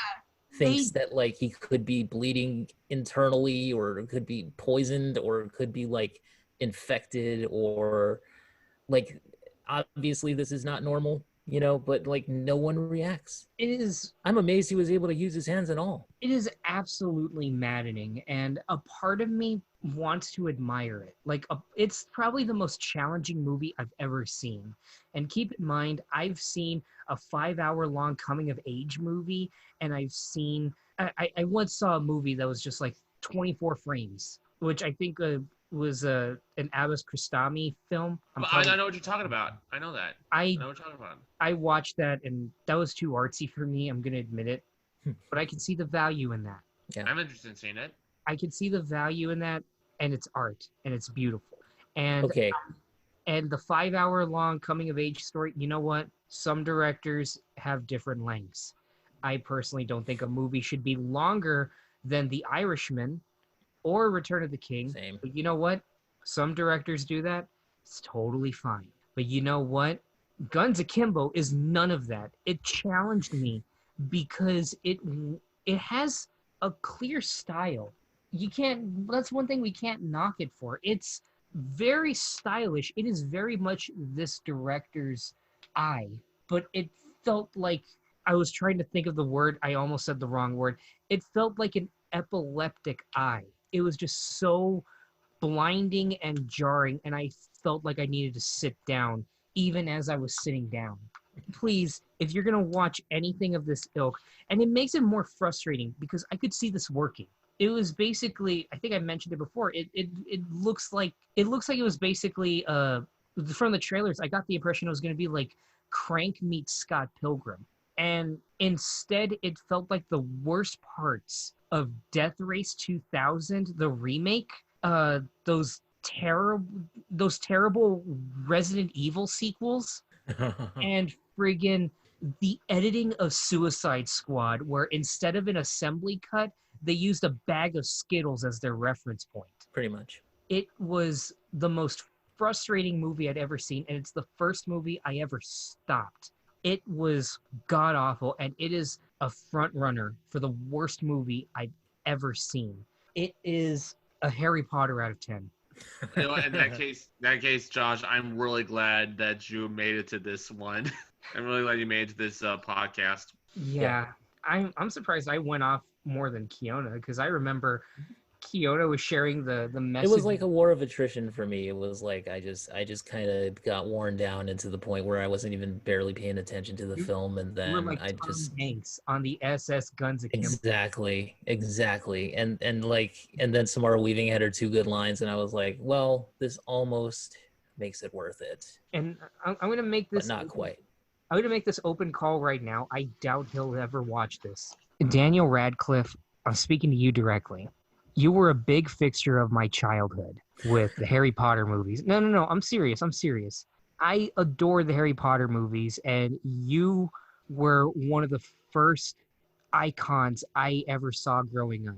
Even more than Indiana Jones, more than Luke Skywalker. You were my Luke Skywalker. And I appreciate the fact that you're willing to take a chance on independent films after playing such an iconic role, and not just in the literary world, but in the cinematic world. But with that said, please give me a call.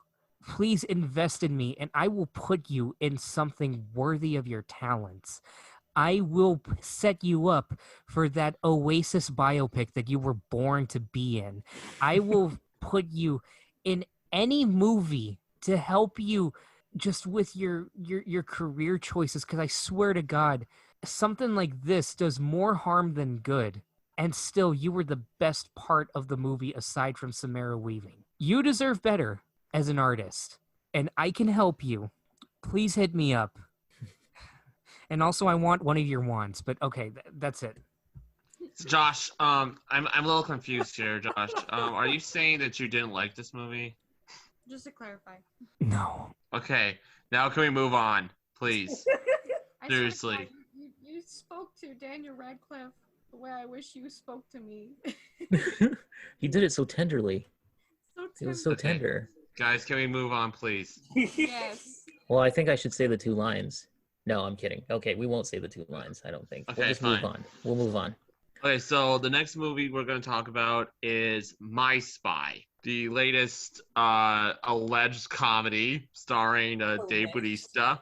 That was originally going to be released in theaters by STX Films, and they, after COVID-19 hit, they gave it over to Amazon Prime, right?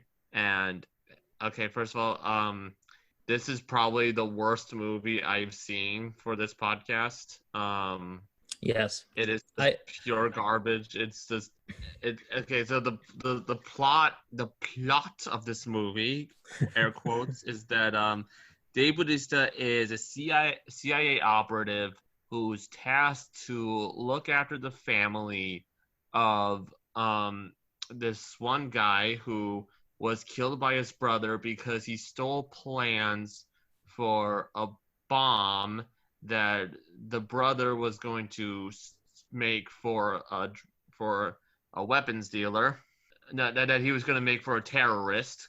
And so David Bautista, he has to look after this family, and the daughter of the man who was killed, she blackmails him into becoming her best friend, basically, and help her become popular in school.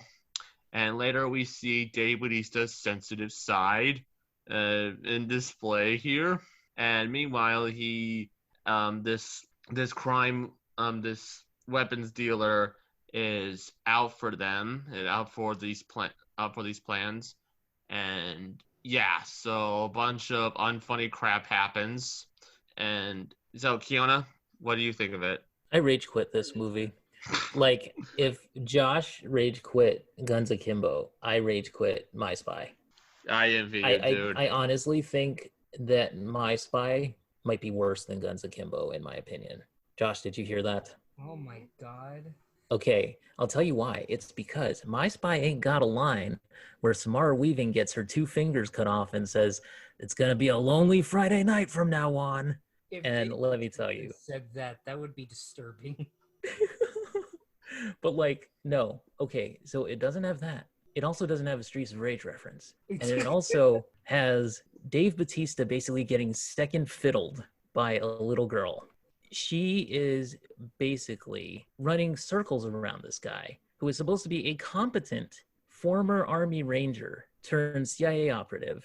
She is more manipulative than him. She's smarter than him. She knows how to get under his skin. It's just ridiculous. Like, everything in this movie is about Dave Bautista being the tough guy who is just taken out by this little girl who's And just better at life. And Kristal Shaw joins him, the otherwise very lovely and talented Kristen Shaw. Yeah. I hate this movie. I'll tell you guys what constitutes as humor for this movie. The severed head. The severed head So with the Wilhelm scream. This family that Dave Bautista has to look after, they have a gay couple as next door neighbors, and the just ingenious joke, the running gag about this gay couple is that one of them is a chatterbox and the other one doesn't say anything, just talks and grunts. All right. Whoa. Okay, that's just next level side splitting comedy. I know. And I can't. I'm trying so hard to hold in my laughter. I know. Relax, Kristal. Oh You're my gonna God. have a hernia. Yeah. You'll bust a gut. You're gonna So pass a kidney stone. You're gonna piss yourself laughing. That's title. Yeah, every joke in this movie you imagine in this type of okay, so can we just say that apparently there's this unwritten rule in Hollywood where if you're an action star who's a big muscular dude, you have to star in a movie. You have to do one of these. Yeah. You want to be like you had to take on your biggest challenge yet, which is being a dad.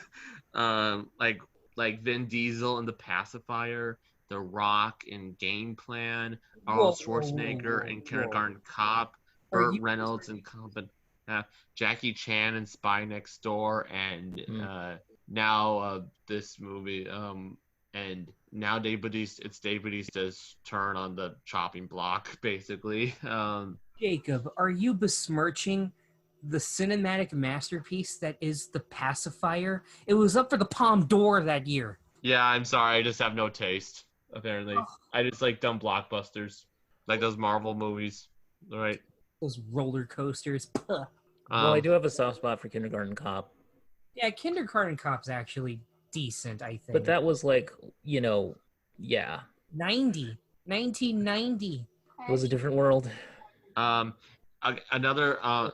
This movie, it has every possible joke you could expect from this type movie. You have pratfalls, you have the gay couple, like I mentioned, you have one where he's dancing awkwardly in a video, and Kristen Shaw says it's like the wedding at the end of Shrek, and yeah, they literally say that. And then the video, and the dance is recorded and it goes viral. And okay, you know what, Keona, I mentioned this. You want to hear the worst lampshade? Okay. Go ahead. The climax is Dave Bautista and this weapons dealer. They're fighting in an airfield. They're next to an airplane. The propeller on the airplane is going. It's spinning around. It's dangerous. Oh, the plane's spinning around, and they're at risk of getting cut up by the propeller. And there's a gas truck nearby that's leaking, dangerously close next to a fire. What does this scene remind you of? What does that climax, right? You think the movie would be confident enough in its audience getting the joke. But no, Kristen Shaw, she's looking at this footage, the security cameras, and wow, this looks familiar. And she says, all that's missing is Nazis. Oh my God. Oh God. Oh my God. I know. Okay. Geez. And also this movie, despite it, Josh, where are you? I need a vodka. Drink after that terrible joke. Yeah. I need to have one for me. Yeah, please. Okay. Okay. And so, okay, what else? Okay. That was I'm really trying bad. to remember what else there's to say about this hunk of shit. This movie, it feels like the type of movie that characters in another movie would watch. Yeah. Yeah, Mm. that kind of sounds And- accurate. And despite this movie being advertised as a kids movie, it shows a person being stabbed in the stomach and dying. Right? And it also, David Bautista makes a joke about killing the young girl, young like 10-year-old girl, and making it look like an accident. Oh yeah. And this movie doesn't know what it wants to be. There's not a creative bone in this movie's entire body. It's what was that? It was also didn't you have a problem with David Bautista's speech in the show Yeah, and tell, like the yeah, parents? the Parents' Day or whatever, the Parents and Special Friends Day, which is an odd sort of descriptor. But Yeah. so he comes out there and just basically tells all these kids that he was an Army Ranger and that he became a CIA agent, and he's just talking about these things, which are, first of all, I mean, kids, I don't know, like maybe don't talk about that stuff in front of kids, and also it's like, you know. No, well, actually, you don't. I actually know this because one of my family members, I'm not gonna say who, we think he might have worked for the CIA because we know he worked for the, like, I think Border Patrol or something like that, or Customs and Border Patrol. Yeah. But he never spoke about his job. He was always traveling abroad, and so we all were pretty sure that he was CIA, but he could never talk about it. He never spoke about work, and that's the whole thing. You're not allowed to talk about work. Exactly. So he can't just go to, like, parent-teacher night and be like, or like career day. Be like, like, I "Oh, was I'm an a Army CIA Ranger and I agent." took out the trash, and I mean human trash, and it's so stupid. This was the dumbest movie I have ever seen. It was. It's dumber than Guns Akimbo. It's dumber than Guns Akimbo. Guns Akimbo is Citizen Goddamn Kane compared to this. I mean, yeah, I thought Guns Akimbo would be the worst movie that I saw this week, but I was wrong. My spy. I kind of wish you saw that. What's weird is this movie, even before COVID-19 hit, this movie took forever to make it to theaters. Yeah, I sure did. I saw at my local theater, I swear to God, I saw the same poster being hanged up in the same position for like a year. Yeah. Yeah. Okay, And you say that. I swear to God, a year ago, I used to work at a movie theater. And at that movie theater, I would clean up the seats and everything. And I always had a certain time where I had to be finished so that way it would, be time enough for them to actually be able to seat the people. And in that time, I remember my only exposure to My Spy, which I'm gonna level with you guys. I haven't even seen a trailer for it, but Really? the one thing I've seen was the same goddamn interview that they did to Dave Bautista, where it was like what was it like for you on the set with the little girl or something like that. And I got so tired of hearing him say, man, we really bonded over the course of the production. We really kept in touch with everything. We hang out. What can I say? We're buds, man. And Doing the PR thing, the PR spin. I got so tired of hearing that, and that was a full year before this movie ever came out. It was pretty much a year, because about a year ago, I was working at the movie theater, I think. I think so. And I didn't miss much, let me tell you. yeah, like he couldn't, like Batista couldn't even. He probably could not beat a lie detector test, and this girl could. Yeah. On her first try. There's also a really stupid running joke involving Dave Bautista and a goldfish he kept carrying, and he's trying to train her to be a spy, basically, and said, okay, first of all, you got to go through me, and nothing, you can't do that. And then she knocks the fish bowl over and says, hey, no, Guppy, my fish, and he's all distraught and stuff, and which is a pretty cool thing to do, honestly. Yeah, it's like, she's a sociopath. Yeah. It's like it's weird how STX had so much faith in this movie. It actually still came out in theaters in the UK, even in the middle of COVID-19. Oh my god. Oh God. Imagine like risking your life to see this. You know, Um, I'll understand, but My Spy.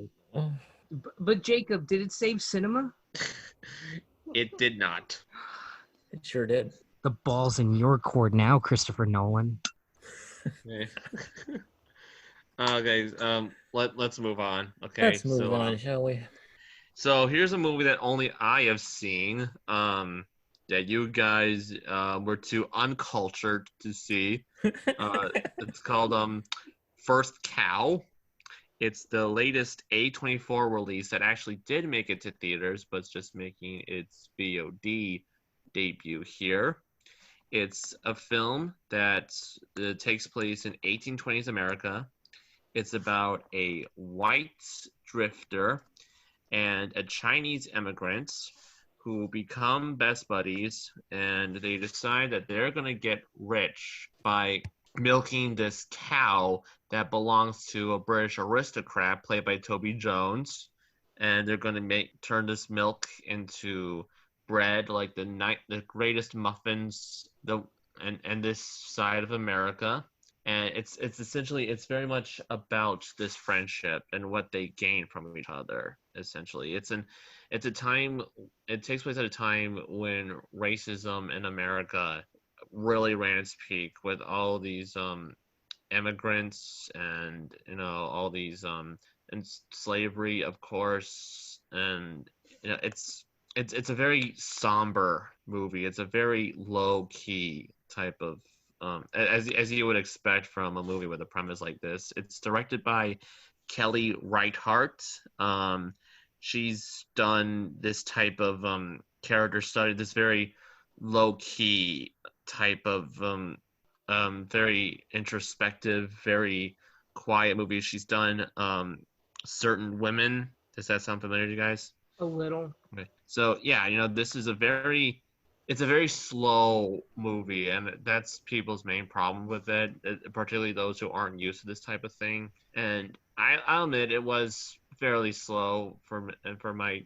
I do think it's overall a very good movie. It's just one that I'm in no hurry to watch again, but I do really admire the artistry of it and how slow it lets you observe the environments and the situation these characters are in.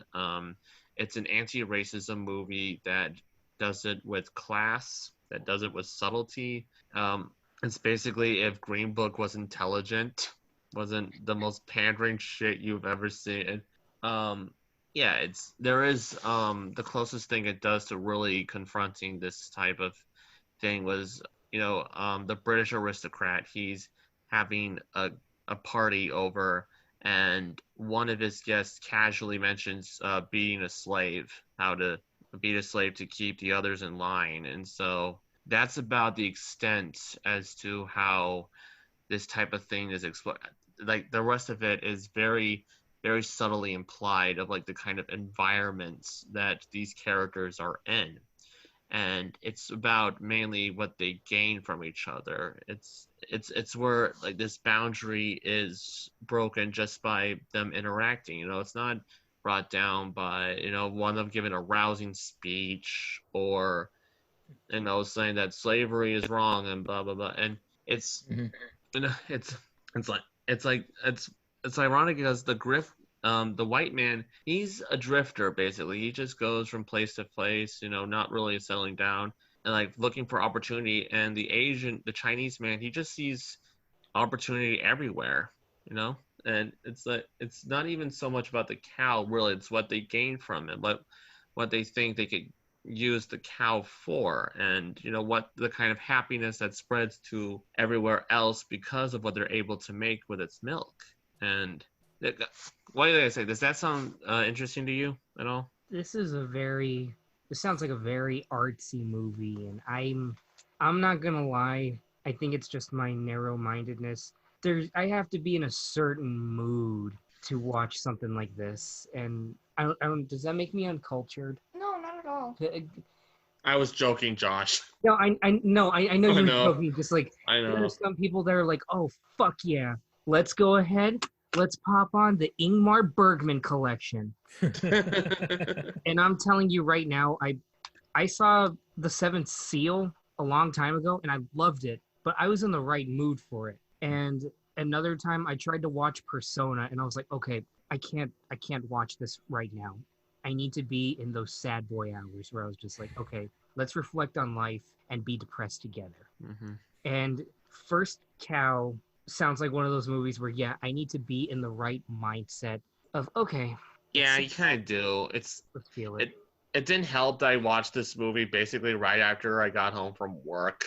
Oh, I can already feel that. Yeah. This is sadly not an adaptation of Old Man the movie. Shout out to Cameron and Mike.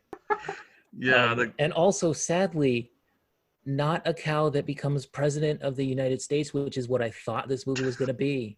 Because that would be preferable to what we have right now. Or it's like literally about the first cow that ever existed. The ancient cow. Yeah, wouldn't that be interesting? The cow of all cows. That would be an amazing biopic. It would be, honestly. But I would watch. I vote for Gilbert Gottfried to voice the cow. Moo, bitches! We already played a horse in Family Guy. Yeah, not much of a stretch. I just wanted to Okay. Morgan Freeman. So what do you think, Keona? Does First Cow sound riveting to you? Seriously, I saw a couple of reviews of it, or at least one review, on the Breakfast All Day podcast.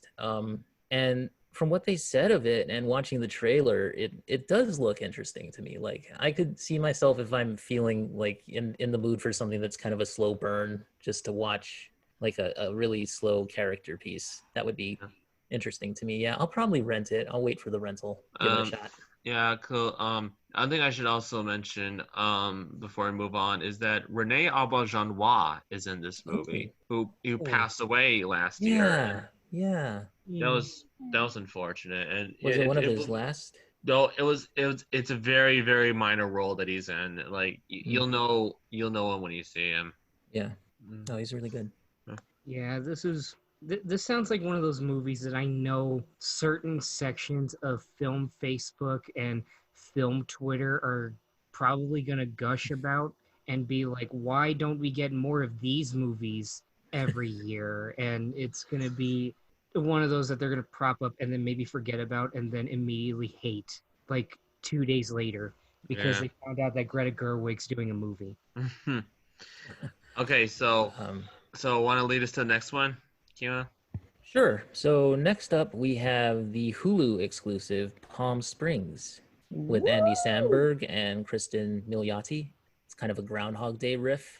I saw it. And I really liked it, surprisingly. Like, at first, I was thinking, oh, man, I don't know if I'm going to like this. Not the biggest Andy Samberg fan. But, I mean, I think he's good. I just, I don't worship at the altar of Andy Samberg, I guess. But I think that, like, surprisingly, like, it was a deeper film than I thought it would be. And it matched like the modern situations that we're all going through right now. Surprisingly, like they filmed this way before COVID happened, but it's just it's amazing how relevant it felt. And also Kristen Milioti, by the way, is one of my favorites. She's amazing. So we've known her, Josh, since How I Met Your Mother, right? Yeah, and I always felt really bad because I associated her kind of dropping off the face of the earth at the same time Leonardo DiCaprio just dropped her like a bad check as soon as he saw Margot Robbie. Because I really thought that Wolf of Wall Street was going to be Kristen Miliotti's like rise to superstardom, and then everybody loved Margot Robbie. Not to say anything bad about Margot Robbie. She's amazing. She's beautiful and she's talented.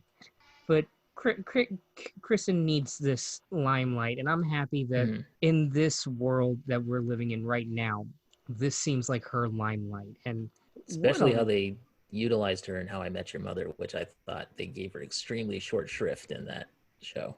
Like, she was amazing in this movie in general was just so great. In fact, complete contrast to Guns Akimbo. This is my favorite of the year. Yeah. Me too. when I heard this movie was getting amazing praise, I was honestly kind of surprised. And like, they were showing quotes from critics in the trailer, and I was just surprised that they were saying that it's so original. Oh, it's one of the movies you'll want to watch again and again. And I'm like, it looks okay. I mean, it just kind of looks like another Groundhog Day clone that we've seen, and movies in even other different genres um like what was that one Edge it was what was that Tom Cruise movie where he's Tomorrow. Edge of Tomorrow, okay, that was aka Live Die Repeat. Which And that's also, a better title. yeah, it is. And also we've seen it also in Source Code. Remember that one with Jake Gyllenhaal? And there's even an entire list of Wikipedia movies that have used this trope of characters going in a time loop. And when I saw it, it's a very unique, interesting take on that. It utilizes it in very fresh ways because it's fundamentally about these two characters who, that they decide that they're stuck in this loop, and so let's just make the most of it since nothing matters basically. And it's about them deciding that life really is worth living. That life is about taking an adventure, and life is about doing something different. Life is about finding meaning and finding purpose. And would you guys agree with that? Yeah, it was surprisingly profound and just, I don't know, it left me with this really happy feeling while watching it. You felt like you were on the ride with these people, and you didn't want it to end. In fact, I was surprised with how short it was. Yeah. Yeah, it was. Yeah. And just not to mention, but it was hilarious. It was. Fun, It was. funny. Yeah. That's exactly what people need right now. Yeah. And lest not we forget the legendary J.K. Simmons. Yes. Oh yeah, J.K. Simmons. That guy, he's one of those actors that just can do no wrong, man. Makes everything better. Whatever he's in, he just steals it. He just really steals it. It's surprisingly interesting how they explain, when they try to look for ways to get out of this loop. It gets kind of scientific in a way. When they talk about like quantum physics and such, and they tried to come up with a plausible explanation for how she, and how they both get out of it, which is different from a lot of the shows that I've seen where, like Groundhog Day is kind of self-explanatory, but there was a short-lived show that was called Daybreak. I don't know if you guys remember that. With Taye Diggs, I think it was, and Moon Bloodgood, who's the actress who has the best name of all time.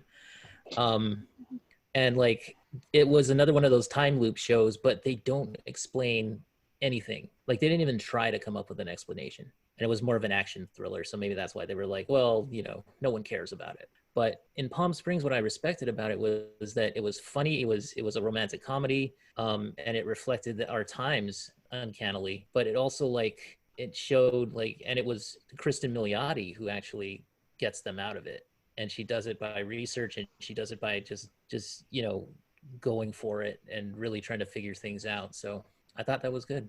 I mean, she practically teaches herself quantum physics. Which, one of the best gags in the movie, one of the best jokes was her reading those books on quantum physics and sitting in on those lessons of, space-time continuums and all that. And in the middle of it, she falls asleep and wakes up. that's fun. This movie, it always surprised me because I didn't really know where it was going. It was always had my interest of, when we find out more about these characters and what makes them tick and such. And I need to mention, my college professor from philosophy, he was my college philosophy professor. He recommended this movie on Facebook. I've seen it prior to that, and he says that the movie is it reflects Nietzsche's idea of eternal occurrence, how we live the same life over and over until we actually find joy in our life, and then we can actually die peacefully. And that's a very yeah, it's Andy Samberg's character. He's a nihilist basically, and at least he starts out as that. And it's Yeah. an interesting, like, people don't tend to think of nihilism like that, saying nothing matters. So what the hell? Let's just do whatever. Like people think nihilism is just inherently depressing and all that, but and later on he begins to realize that like there is meaning to be found in life, that you don't have to just act like nothing matters. Yeah, I guess.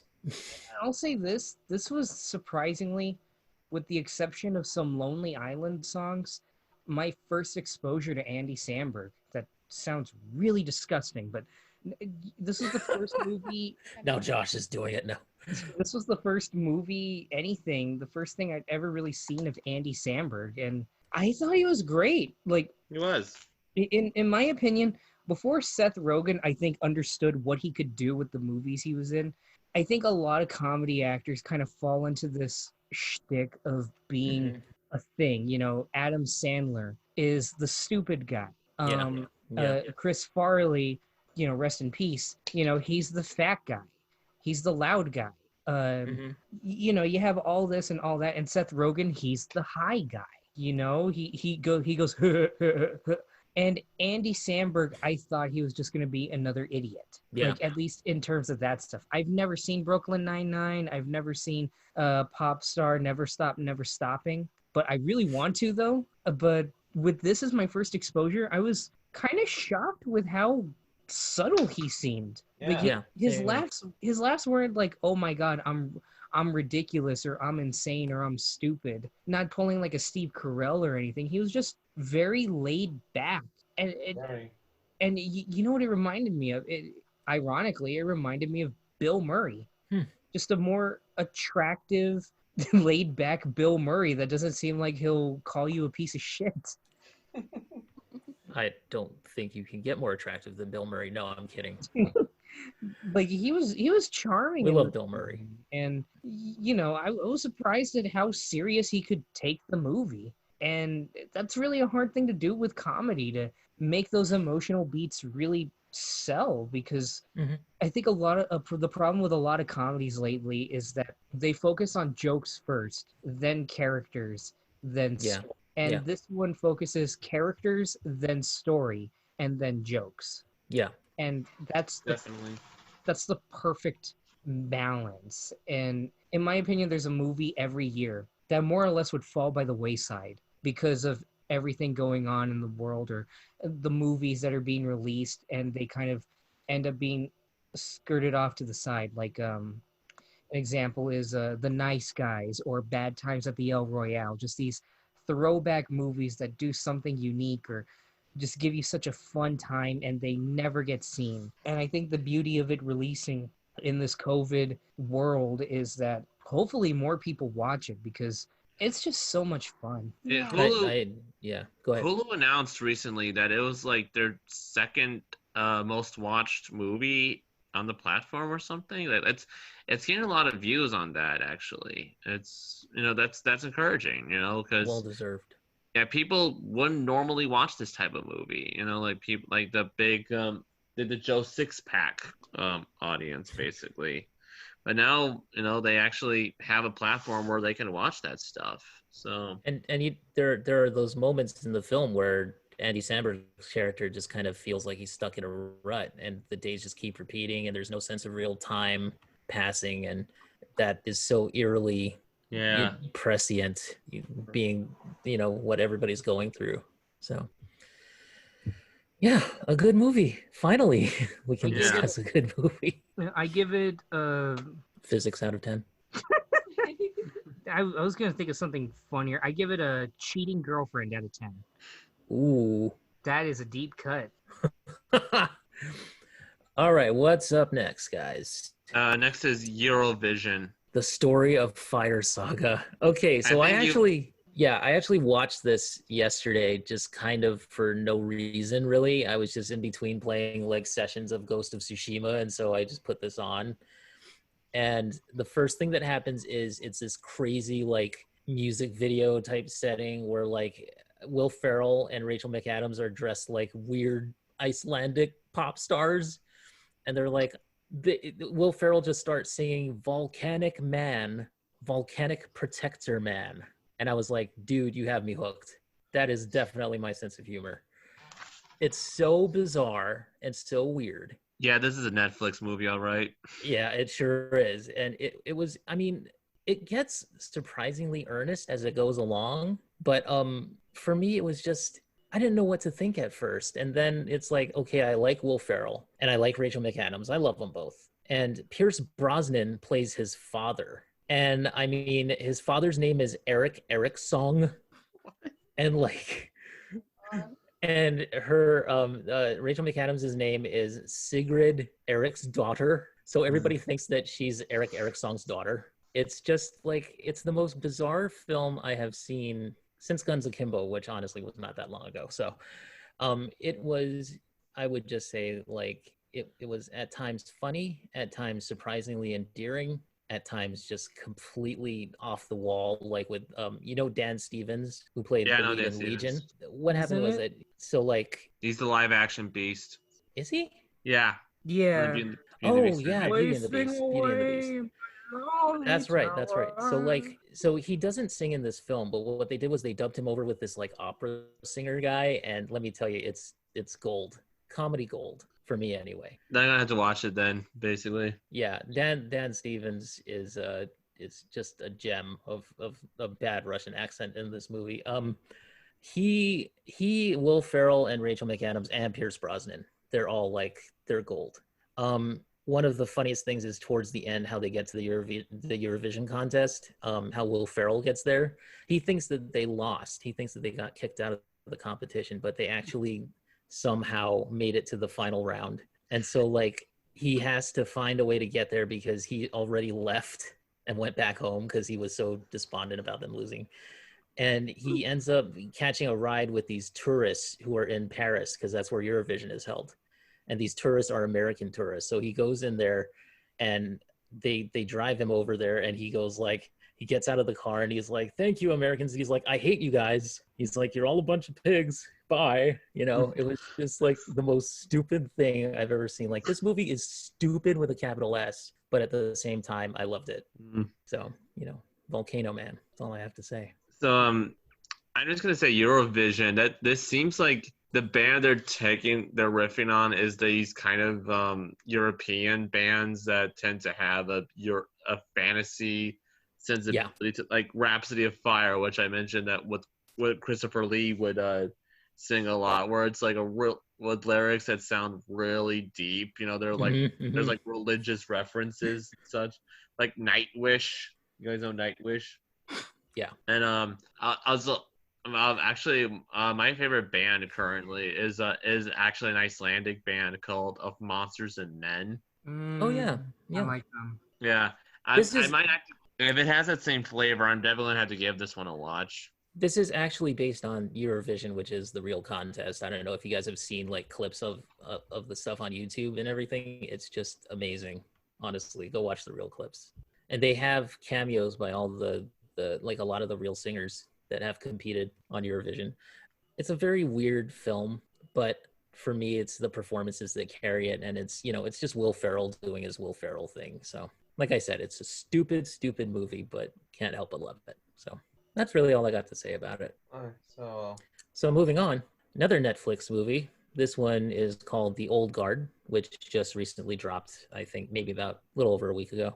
And this is actually a comic book adaptation by, it's a comic published by Image Comics, and it's written by Greg Rucka, who's one of my favorite authors, and drawn by Leandro Fernandez. And basically it's about this immortal team of assassins, or like almost an immortal like squad of soldiers who basically have gone around for centuries just fighting in wars. And one of them helped cure a bunch of diseases, and she's done like good work. And it's with Charlize Theron, and it's just and Chiwetel Ejiofor, who played the operative in Serenity, who's a fantastic actor, by the way. Also with, I'm forgetting his name, but the guy who played the live action version of Jafar in Aladdin is in this.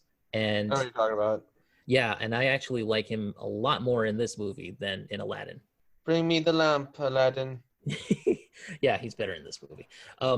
For me, I would say that it's surprisingly it was a competent action movie. It was very, very good. Slows down towards the middle a little bit. Performances are good across the board. There's a guy in this who is like a big pharma douchebag, and he is played by the most pencil-necked nerd guy that you just want to punch in the face. Very punchable face, that actor. And I mean that as a compliment in this case, because he actually did a really good job of making me hate him.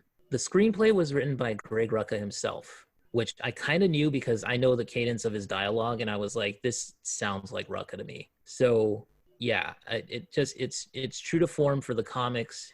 Surprisingly well edited, well filmed. Action sequences are very good. It's Charlize Theron basically continuing on with her Atomic Blonde sort of action role, awesomeness. So I would say that this was one of my favorite movies that I've seen this week, and give it a thumbs up out of 10. So Hey, well, it's something I want to, it's a free Netflix movie, so why not? Definitely. It's one of the most, it's already one of the most popular titles of that Netflix has put out. So yeah, check it out. yeah, I will. I'll definitely see it. Actually, Netflix recently, they revealed their top 10 best weekend movies ever. Actually, Yeah, they did. Hey, so Josh, Kristal, does that sound interesting to you? The old card? I do want to check it out. I love Charlize Theron, and I'm really excited to see Netflix getting into more comic book kind of stuff. Like, in addition to Old Guard, I really want to check out that new series called Cursed by that's a co-creation of Frank Miller, and I am, I'm all on that. So Netflix with comics properties has been pretty hit for me. I'm one of the few people that doesn't mind all the seasons of Jessica Jones. Same. I love Daredevil. Luke Cage has its charm, and Iron Fist has a decent actor. No. I like Finn Jones. Okay, no. But it's horrible. That's gonna be my Netflix Indiana Jones and the Kingdom of the Crystal Skull, isn't it? But point is, Netflix with comics. What about Warrior Nun? I want to see that. I want to see more stuff. And Netflix, they've had a pretty good track record, surprisingly, lately. If you choose not to look at stuff like The Kissing Booth 2. I choose not to. Are we gonna watch some of those terrible Netflix movies for the next episode? No. That could just be an episode on its own, honestly, is bad Netflix movies. All the stuff like Tall Girl. Bird Box. Bird Box. Bird Box. Sequel's coming. There's going to be a sequel? There's going to be a sequel. Mm-hmm. How the fuck do you make a sequel to that? No clue. I'm out. But I definitely want to watch Old Guard. It looks interesting, and Charlize is beautiful and amazing, so I'll of course watch anything with her. It bodes well for like if they're gonna do more Rucka titles on these streaming services. Like I think Amazon Prime is still working on his Lazarus book, his Lazarus series, and adapting that, which I'm a big proponent of that comic. If he gets to write the script to any of them, I hope it's that one, because he wrote the script here and it turns out really good. And there's a tease at the end, which I'm pretty jonesed about. Like I want that movie to happen. I want that sequel. I did notice, like, after this movie that Greg Rucka was starting to get more offers in Hollywood, which I'm pretty excited about, because that means we could see an exodus of comic writers breaking out into feature films now. Maybe he'll do Black Magic. Maybe he'll put that on screen too. That would be cool. It's a good comic series. Now but then he won't be able to write so many series, like so many comic books and stuff for Image and whatnot. So the hardest choices require the strongest wills. I think Gandhi said it. I think so. All right. So last one on the main list that we have is The Painted Bird, and this is yours, Jacob, because I did not see it. Okay, so The Painted Bird is the feel-good film of the year. It's about a boy in World War II Eastern Europe. When he was younger, he was sent to live with his aunts. to be safe because he's Jewish, okay, to be safe from the Nazis. One night the aunt dies, and he accidentally sets the house on fire, and so he goes out to look for his family. And the whole film is him going from Eastern European village to Eastern European village, and all the horribly depraved, awful things that people do, and the effect that it has on him psychologically. So yeah, it's black and white. It's nearly 3 hours long. It's all subtitles. I'll get more into it, but how does that sound to you guys? I need to be in the right mood for it, but even then, I could see myself probably watching it and really getting into it. You're talking to me and Kristal over here watches Schindler's List for fun. I do not. Okay, you do not, but you're willing to rewatch Schindler's List like multiple times in a week. And so are you. No. I remember that first week I showed you Schindler's List, you wanted to watch it every day. I did not. Yes, you did. No, I did not. Don't even lie. Well, okay, maybe I asked to watch it one more time, and then I gave up because it was too much. Whatever. Keona, how does that sound? It sounds like this year's Jojo Rabbit. Oh, you're half right on that.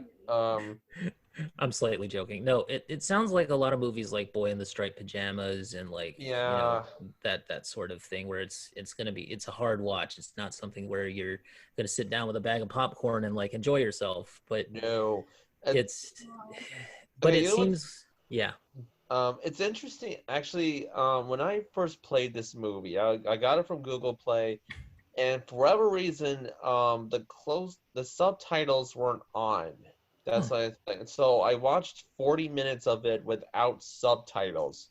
I thought that was an artistic decision, actually, because the dialogue is so sparse in the movie. What little dialogue there is, it's a very visual movie in turn.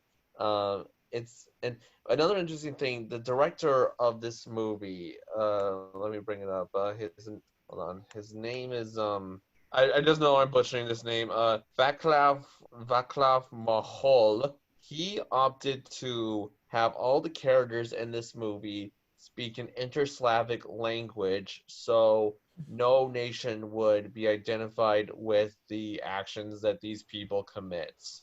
Basically, it's what these people do is just that depraved. Wow. And so I thought. At first I did a good job of deducing what these characters were saying. But then in playback, when I found out how you could turn the closed caption on, what they were saying was a little different from what I thought they were saying. And I actually thought it would be kind of interesting to watch what's completely subtitle free, just so you could piece together what they're saying. I think. And what's interesting is that despite this being a Slavic production, it actually has a few English-speaking actors in this. It has Harvey Keitel in it. Yeah. Really? Stellan Skarsgård, Okay. Yeah. Julian Sands, and Barry Pepper. Wow. That's a mix. And okay, just you know what the first thing we see people do in this movie? Okay, we see these boys, they take the main kid, he doesn't have a name for the most of it. We only find out to the very end. They take this kid's pet ferrets, douse him in kerosene, and light him while he's still alive on fire. I don't think I can even process that. I know. Oh, fuck. Yeah.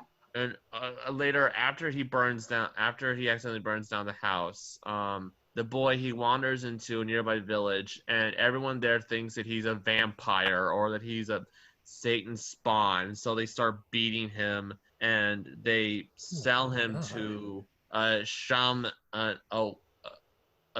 woman who's basically a witch doctor, who takes him in. One night, she buries him up to his neck and with candles around him. And then the next morning, crows are pecking at his head. Okay. Fuck. Yeah. Also, animal cruelty is a disturbing factor into this movie. Like the animals, like he. There's this one chapter, like it's divided into different chapters, and one of them, he's with this man who sells birds, and the title of this movie derives from he paints a white stripe on this little bird and frees it just so it could fly to the swarm of birds just so they could kill it. Yeek.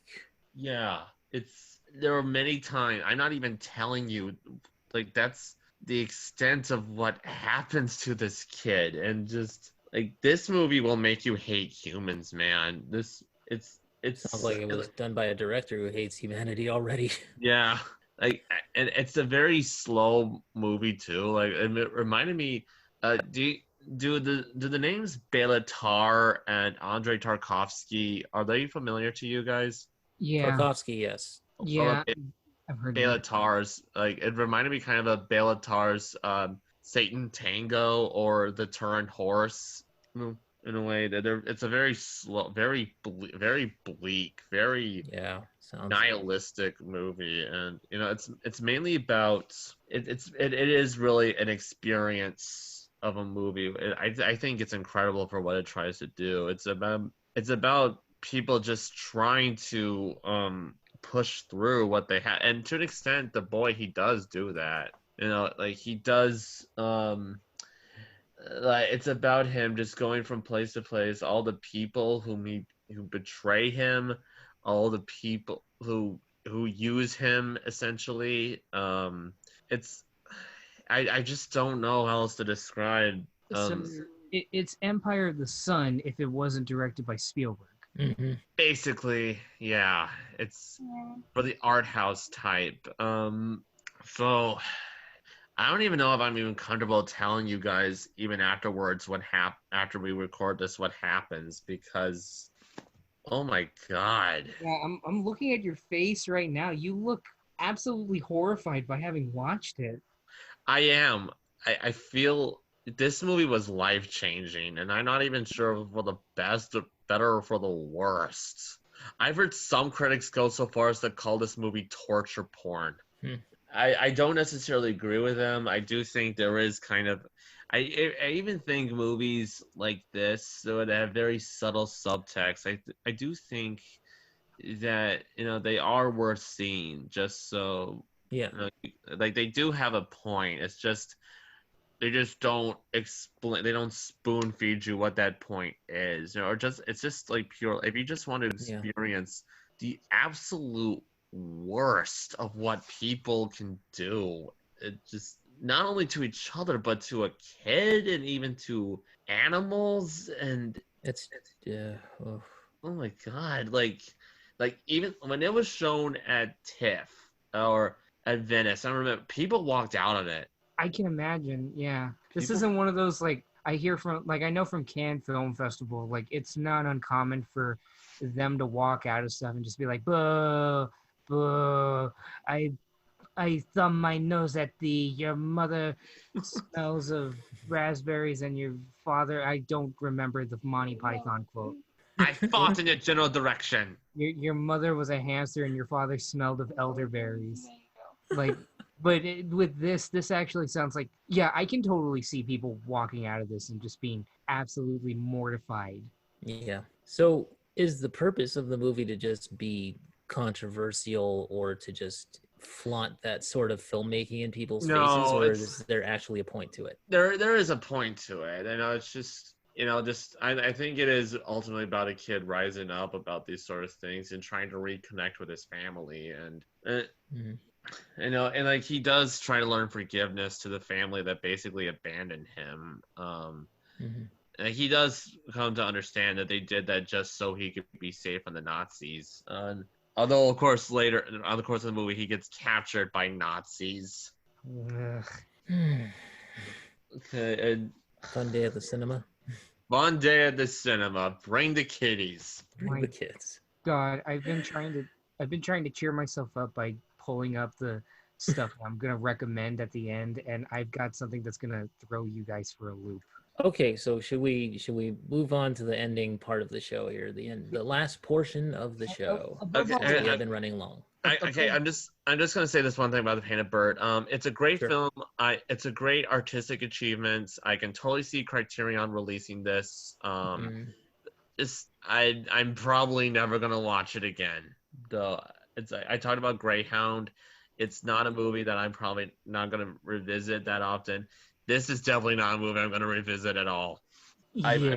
I'm glad I saw it, but I'm never watching it again. I was about to ask if you were gonna, above all else, would you recommend it? And I think that's pretty If you, reasonable. if you really think you can handle this sort of thing, then by all means knock yourself out. But if you quit this at any portion of this, I will not blame you. No right. jokes. Serious recommendation. Okay. So, ending portion, guys. Let's wrap this baby up. Okay, so speaking of recommendations, let's go with our recommendations. Josh, you want to go first? Okay, You I'm teased it. gonna go at something very left field. I've got 4 recommendations, and I'll make them really quick. Do The it. first one, just to get us out of that depressing nightmare, it's a free-to-watch movie on YouTube from the lovely guys at Troma, all the way from 1996. It's called Killer Condom, the rubber that rubs you out, Oh, with the main character's name being Luigi Macaroni, and the titular villain, the Killer Condoms. Lord, I You can't not. laugh loud right now. I kid you not, the villains, the horror creatures, the quote unquote killer condoms are designed by H.R. fucking Geiger. What the Oh fuck? yes. And it's That's for free on amazing. YouTube. I came across the trailer while I was surfing through the Cinemassacre watch group a while back, and I was immediately floored by it. And I asked my resident friend who watches all things exploitation, Michelle Kitchener, if she had ever seen it, and she directed me to the link. So, Killer Condom, Luigi Macaroni, and to get a little more artistic, ever so slightly, I recommend picking up a few titles right now from Barnes & Noble from the Criterion Collection because they are having a 50% off sale right now. And you should take advantage because those movies are fucking expensive. Mhm. I have the Police Story duology, which if you want to see something like Guns Akimbo with its over-the-top insanity, please watch these two because they are absolutely insane and beautiful But better. and Yeah. better. Akimbo. And if you want to see something a little bit more serious to cleanse the palate, but still nevertheless good, I purchased the often forgot about third feature film from David Fincher right before he really got into a serious zone with Zodiac. It's called The Game with Michael Douglas Yes. and Deborah Excellent. Kara Unger. It is Excellent film. amazing, and I'm going to show you one day, Kristal. It is an absolutely mind-bending That's so puzzle. cool that they picked it for a Criterion Collection. Of all the Fincher movies. But Yeah. I'm happy because nowhere else I think you can find it, and I wanted to scoop it up for a long time before it ever got out of print, like The Third Man. Can I ask you this though? For that Police Story duology collection, they didn't by any chance put like Crime Story in there as an extra or something, did they? I don't think so. Possibly. Because it was like an offshoot of Police Story with Jackie Chan, but it was like serious. It was more of a grounded kind of crime drama. It was called Crime Story. He doesn't do any off the wall stunts or any gags or anything like that. It's just straight up Jackie Chan just in a crime drama. Yeah, no, they don't have it, but they do reference it in the essay that they have. And one Mhm. cool thing that I love, they have an interview between him and Edgar Wright. Oh, that's cool. And I think they even have them together on a That's podcast impressive. talking about film action, and they have more or less a whole documentary of Jackie Chan explaining how he does his stunts and everything, and it is educational and horrifying. So those are What a my combo. recommendations. Killer Condom, the rubber that rubs you out, Police Story 1 and 2, get that theme song stuck in your head, and The Game. It's Michael Douglas. That's Playing a game. TV talks to him. All right. Okay, my recommendation is recently movie drive-ins and movie theaters are opening they're reopened to the public by showing certain Hollywood classics like Jurassic Park and Black Panther and The Goonies and Inside Out and Gremlins.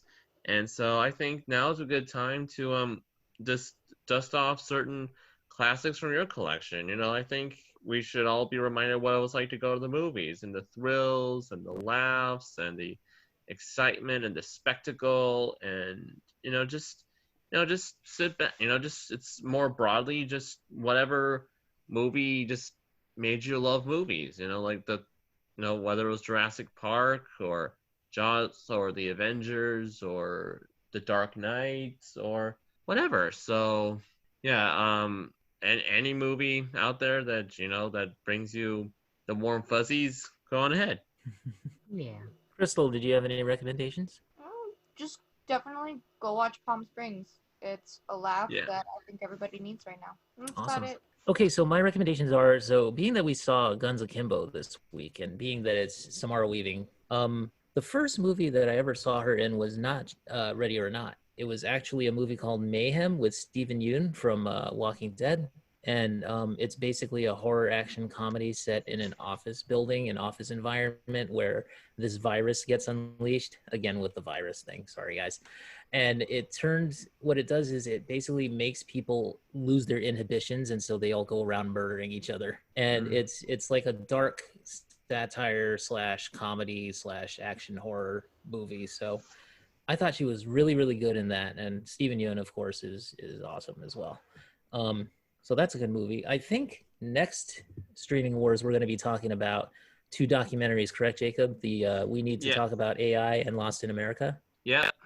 So Lost in America is about homeless youth in America and how it's a real problem in this country. Like millions of kids are homeless in this country, and I know I make silly offhand comments throughout these podcasts and stuff like that, but this one really affected me.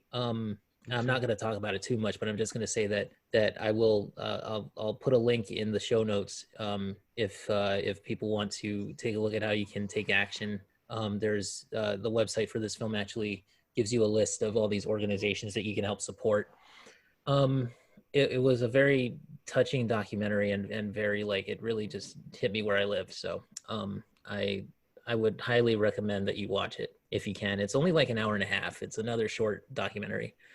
And then We Need to Talk About AI, which is a somewhat alarmist documentary about the development of artificial intelligence.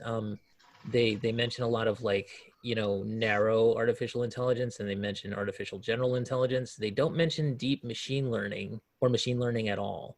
Really, I mean, they reference it, but not really. James Cameron is in this documentary, and they talk a lot about Terminator in this documentary. So they do a lot of pop culture references like 2001 and Terminator and Ex Machina, which is a very good film. Do they reference her? No. Huh. They don't reference her, and they don't reference a show that I'm sure not a lot of people who listen to this podcast have seen, which is Person of Interest, which was a show that was on CBS a few years back with Amy Acker, who was like the goddess of my life. But Person of Interest was a show that started out as a crime drama that then morphed into this really interesting treatise on artificial intelligence and the development of such a machine and how it could be guided into being a force for good in the world. And there's there's like a good AI and an evil AI, which comes out later on in the show. It's one of the more interesting and thoughtful and thought-provoking shows that I've seen on network television in particular. It's done by Jonathan Nolan, Christopher Nolan's brother, and Greg Plageman. They were the executive producers on the show. And it's got a great cast. It's got Michael Emerson, it's got Jim Caviezel, Sarah Shahi, and Amy Acker. It's a really good show that you don't expect to be as good as it is. And you're just expecting it to be a CBS show, like a CSI type of knockoff, but it's really not. It's better than that. So I would suggest, if anybody's interested in seeing like a sort of counterpoint to We Need to Talk About AI and sort of an exploration of fictional exploration of what that might entail. Person of Interest is a really good show to watch. So it's 5 seasons. It's all on Netflix, I believe. I don't know if it's still there or if CBS All Access got it now, but last I checked, it was on Netflix. So highly recommended for that one. And of course, so just to break it down, so Mayhem, we need to talk about AI, Person of Interest, and Lost in America. Those are my recommendations for the week. Yep. And with that pretty much closes out our show. So Jacob, where can everybody find you? You can find me on Facebook. My name is Jacob Krehbiel, Krehbiel. I'm also in the Renegade Pop Culture Facebook group, and I also do occasional MCU reviews for the sites. I think my next one is going to be on Black Panther. Cool. Yeah, can't wait to read that. That's going to be interesting. All right, and Josh and Kristal. You can find me at Twitter at JSH Lozano. Where I retweet tweets about Ryan Johnson. You can find me in the Renegade Pop Culture group on Facebook. I am grinning my teeth, and they look pretty good, surprisingly. And you can visit me on YouTube, where I do video essays now, I guess. Please check it out. I busted my ass physically and mentally doing 2 videos within a week on The Last of Us. One that's a music video and one that's a straight up video essay on Naughty Dog that I'm pretty proud of. And yeah. And me, you can find me at Twitter and TikTok. Sorry, I'm checking out for the night. It's okay. You can find me on Twitter and TikTok under the handle at simply_ragu816. And you can also find me on the Renegade Pop Culture Facebook group under my name, Kristal Gillum. That's about it. Awesome. All right. And you guys can find me on Twitter at Keona Tang. That's KeonaTang. And you can also find me on Instagram at Neoplasmic24.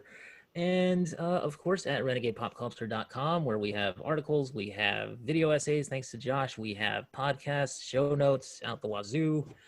There's like a whole ton of stuff up on there, so please go and check it out when you can.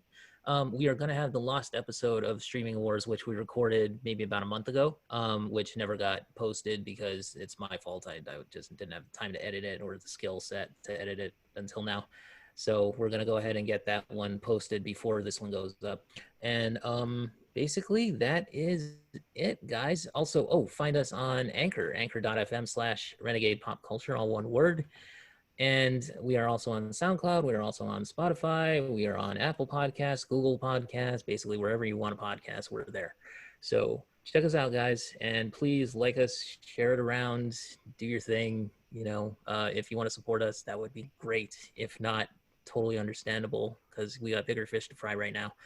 And that's about it, guys. Thank you very much to my co-hosts. It's been a great show. And we will see you guys for the next one. Peace out. Bye. Bye.